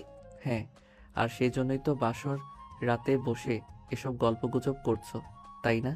জীবনে কি কখনো দেখেছো কেউ বাসর রাতে এসব কথাবার্তা নিয়ে আলোচনা করে? ওরে আল্লাহ, আমি আবার কি করলাম? আমি তো তোমার সঙ্গে তোমার কথার উত্তর দিচ্ছিলাম। এখানে তো আমি আমার নিজের কোনো দোষ দেখতে পাচ্ছি না, তাহলে তুমি কেন আমায় দোষারোপ করছো? হয়েছে ম্যাডাম, থাক, আর প্যাচাল পারবার কোনো প্রয়োজন নেই। এখন চলুন শুরু করা যাক। এই বলে নীল নেহার উপর শুয়ে পড়ল আর নেহাকে ভালোবাসার আলিঙ্গন করতে থাকলো। অপরদিকে নেহাও তার সঙ্গে সঙ্গে রেসপন্স করছিল। দুজনেই কিছু সময়ের মতোই ভালোবাসার মহাসমুদ্রে ডুবে গেল। এরপর কেটে গেল 1 বছর। দুজনে খুব ভালোভাবে সুন্দর করে সংসার করছে, কিন্তু সমস্যা হলো একটাই, নেহার বাবার ব্যবসার কাজে নেহাকে মাঝে মধ্যেই আমেরিকায় চলে যেতে হয় আর সেখানে বেশ কিছুদিন অবস্থান করতে হয়। সেটাই নীলের ভালো লাগছিল না, তাই সে নেহাকে বলে, নেহা, আমি জানি কথাটা বললে তুমি খুবই কষ্ট পাবে, কিন্তু আমি না বলে উপায় পাচ্ছি না, জানো? আমি তোমাকে ছাড়া একটু থাকতে পারি না, আমার খুব কষ্ট হয়। হ্যাঁ, সেটা আমি জানি আর খুব ভালোভাবেই বুঝতে পারি, কিন্তু কি করব বলো? আমার বাবার তো আর কোনো সন্তান নেই, আমার বাবার দেখাশোনা করার জন্য তো শুধু আমিই রয়েছি। তাহলে আমি যদি বাবা মায়ের দেখাশোনা না করি তাহলে কে করবে বলো? তাছাড়া বাবার ব্যবসার একমাত্র উত্তরাধিকারী হলাম আমি, সবকিছু তো আমারই থাকবে। সেই সবকিছু যদি আমি গুছিয়ে না রাখি তাহলে কে রাখবে বলো? দেখো নেহা, আমার বাবার যথেষ্ট সহায় সম্পত্তি রয়েছে, তোমার বাবার সম্পত্তি দিয়ে আমাদের চলতে হবে সেরকমটা কিন্তু নয়। তাই আমি তোমাকে বলছি, প্লিজ তুমি আমাকে একটু সময় দাও, কারণ আমি তো তোমায় খুব বেশি ভালোবাসি। তোমায় ছাড়া থাকতে আমার খুব কষ্ট হয়। Please try to understand. এগুলো নিয়ে দুজনের মধ্যে কথা কাটাকাটি হচ্ছিল। তখনই নীলের আম্মু সেখানে এসে উপস্থিত হয় আর বলে, নীল, তুমি কিন্তু একদম ভুলে যাবে না, তোমার শ্বশুরমশাই আর তোমার শাশুড়ি মাকে আমি কথা দিয়েছিলাম নেহা বিয়ের আগে যেমন ছিল বিয়ের পরেও তেমন থাকবে। আমি একবারও সেই ব্যাপারে কিছু বলতে চাইনি, কিন্তু সে তো আমার বিয়ে করা বউ, আমি কেন তাকে ছাড়া থাকবো? ও আচ্ছা, এই ব্যাপার। বুঝতে পেরেছি। ঠিক আছে, সমস্যা নেই। আমাদের অফিস তো তোমার আব্বু সামলে নিতে পারে। তুমি চাইলে নেহার সঙ্গে যেতে পারো আমেরিকায়। না আম্মু, সেটার কোনো প্রয়োজন হবে না। আমি আব্বুর সঙ্গে কথা বলবো এবং আব্বুকে বলবো আমাদের ব্যবসার বাংলাদেশের যে প্রতিষ্ঠানগুলো রয়েছে সেগুলোই একটি প্রার্থী, আর আমেরিকাতে যেসব প্রতিষ্ঠান রয়েছে সেগুলো অফ করে দিতে, আর তারপর বাংলাদেশে পার্মানেন্টলি চলে আসতে। কিন্তু তাতে তো তোমার আব্বুর অনেক লস হবে। সেটা কি ঠিক হবে? হয়তো তার জন্য আমার বাবাকে একটু আর্থিক ক্ষতির সম্মুখীন হতে হবে, কিন্তু সেরকম কিছুই হবে না, কারণ আমার বাবার টাকা পয়সা অনেক বেশি আছে, যেটা আমি জানি। তবে আমারও দেশ বিদেশে ঘুরে বেড়াতে খুব একটা ভালো লাগে না। তাছাড়া বিয়ের 1 বছর পার হয়ে গেছে, এখন তো সংসার নিয়ে একটু চিন্তা করা উচিত। হ্যাঁ, সেটা আমিও তোমাকে বলতে চাইছিলাম, কিন্তু তুমি মন খারাপ করবে তাই বলা হয়ে ওঠেনি। দেখো, আমাদের দেশে এরকম অনেক মেয়ে আছে যারা নিজেদেরকে সময় দিতে গিয়ে সন্তানের কথা ভুলে যায়, আর যার কারণে বর্তমান যুগে বাংলাদেশের অনেক মেয়েরাই মা হওয়ার ক্ষমতা হারিয়ে ফেলেছে। হ্যাঁ আন্টি, সেজন্যই আমি চিন্তা করেছি আব্বুর সঙ্গে কথা বলবো এবং যত দ্রুত সম্ভব আমেরিকার সমস্ত বিজনেস বাংলাদেশে নিয়ে আসার চেষ্টা করব। কারণ টাকা পয়সার পেছনে ছুটে জীবনের অর্থ বিলুপ্ত করতে চাই না। কারণ টাকা পয়সা সারা জীবন কামাই করা যাবে, তবে সন্তান না থাকলে জীবনের কোনো মূল্য নেই। হ্যাঁ নেহা, আমিও তোমাকে সেটাই বলতে চাই। দেখো, দুজনেই পড়াশোনা শেষ করেছি, বাবার ব্যবসার দেখাশোনা দুজনেই করছি। তবে এখনই আমাদের সময় নিজেদের সন্তান আর ভবিষ্যৎ নিয়ে চিন্তা করার। হ্যাঁ, একটা বাচ্চা কাচ্চা নেওয়াটা এখন খুবই জরুরি, কারণ বেশি সময় নিলে পরে হয়তো নেহা মা হওয়ার ক্ষমতা হারিয়ে ফেলতে পারে। এটা বর্তমানে বাংলাদেশের খুব কমন একটা প্রবলেম। তাই যা করবে তোমরা দুজন চিন্তা ভাবনা করেই করো, কারণ লাইফটা তোমাদের। আমরা জোর করে কোনো কিছুই তোমাদের ওপর চাপিয়ে দিতে চাই না। এই বলে নীলের আম্মু সেখান থেকে চলে গেল। আর তারপর নেহা আর নীল দুজনে মিলে সিদ্ধান্ত নিল নেহার বাবার সঙ্গে কথা বলবে। সে অনুযায়ী নেহা তার আব্বুকে ফোন দেয়। আসসালামু আলাইকুম আব্বু, কেমন আছো তুমি? আম্মু কেমন আছে? ওয়ালাইকুম আসসালাম মামুনি, আল্লাহর রহমতে আমরা দুজনে খুব ভালোই আছি। তোমাদের কি অবস্থা? তোমরা কেমন আছো? আর তোমার শ্বশুর শাশুড়ি কেমন আছে? এই তো আমরা সবাই খুবই ভালো আছি। তোমার সঙ্গে একটা জরুরি বিষয়ে কথা বলার জন্য ফোন দিলাম। জানি না তুমি কি মনে করবে, কিন্তু আমার মনে হয় কথাটা বলা উচিত তোমাকে। হ্যাঁ বল, কিছু বলতে চাইলে তোমাকে আবার অপেক্ষা কেন করতে হবে? তুমি তো আমার একমাত্র মেয়ে, আমি তোমাকে সব কথাই শুনতে রাজি আছি। বল, কি বলবে? আসলে আব্বু, আমি চাই তুমি তোমার বিজনেস এবং যা কিছু আছে সবকিছু নিয়ে পার্মানেন্টলি বাংলাদেশে চলে আসো। হ্যাঁ মামুনি, আমিও তোমাকে এরকম কিছু বলতে চাইছিলাম। আসলে এখন তোমার বিয়ে হয়েছে, সংসার হয়েছে, এখন তোমার উচিত একটা বাচ্চা কাচ্চা নিয়ে চিন্তা ভাবনা করা। এখন তুমি প্রতিদিন বাংলাদেশে আর আমেরিকায় দৌড়াদৌড়ি করে নিজেকে কেন সময় দিতে পারছো না, আর নিজের ভবিষ্যৎ নিয়েও কোনো চিন্তা ভাবনা করতে পারছো না। কিন্তু আমি বাবা হয়ে তোমাকে এই বিষয়টা কীভাবে বলবো সেটাই ভেবে উঠতে পারছিলাম না, তাই বলা হয়ে ওঠেনি। ঠিক আছে, কোনো সমস্যা নেই, তুমি চিন্তা করো না, আমি যত দ্রুত সম্ভব সব কিছুই ব্যবস্থা করছি। এই কথা শুনে নীল আর নেহা দুজনেই খুব খুশি হয়। আর তারা কিছুদিনের মধ্যেই আমেরিকার সমস্ত ঝামেলা চুকিয়ে বাংলাদেশে চলে আসে।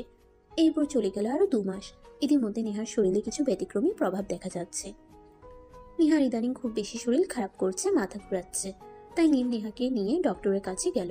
ডক্টর নেহাকে কিছু টেস্ট করাতে বলল, আর টেস্টের রিপোর্ট আসলে নীল আর নেহা জানতে পারলো নেহা প্রেগনেন্ট।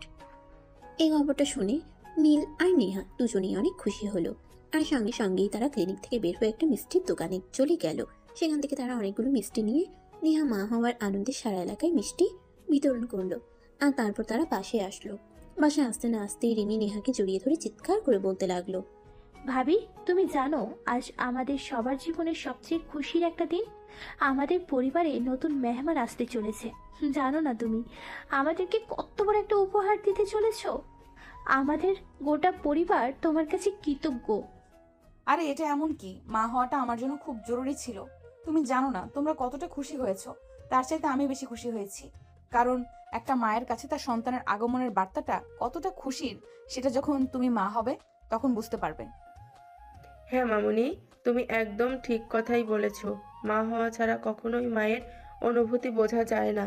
তোমাকে অসংখ্য ধন্যবাদ আমাদের নতুন মেহমান আসার খবরটা দেওয়ার জন্য।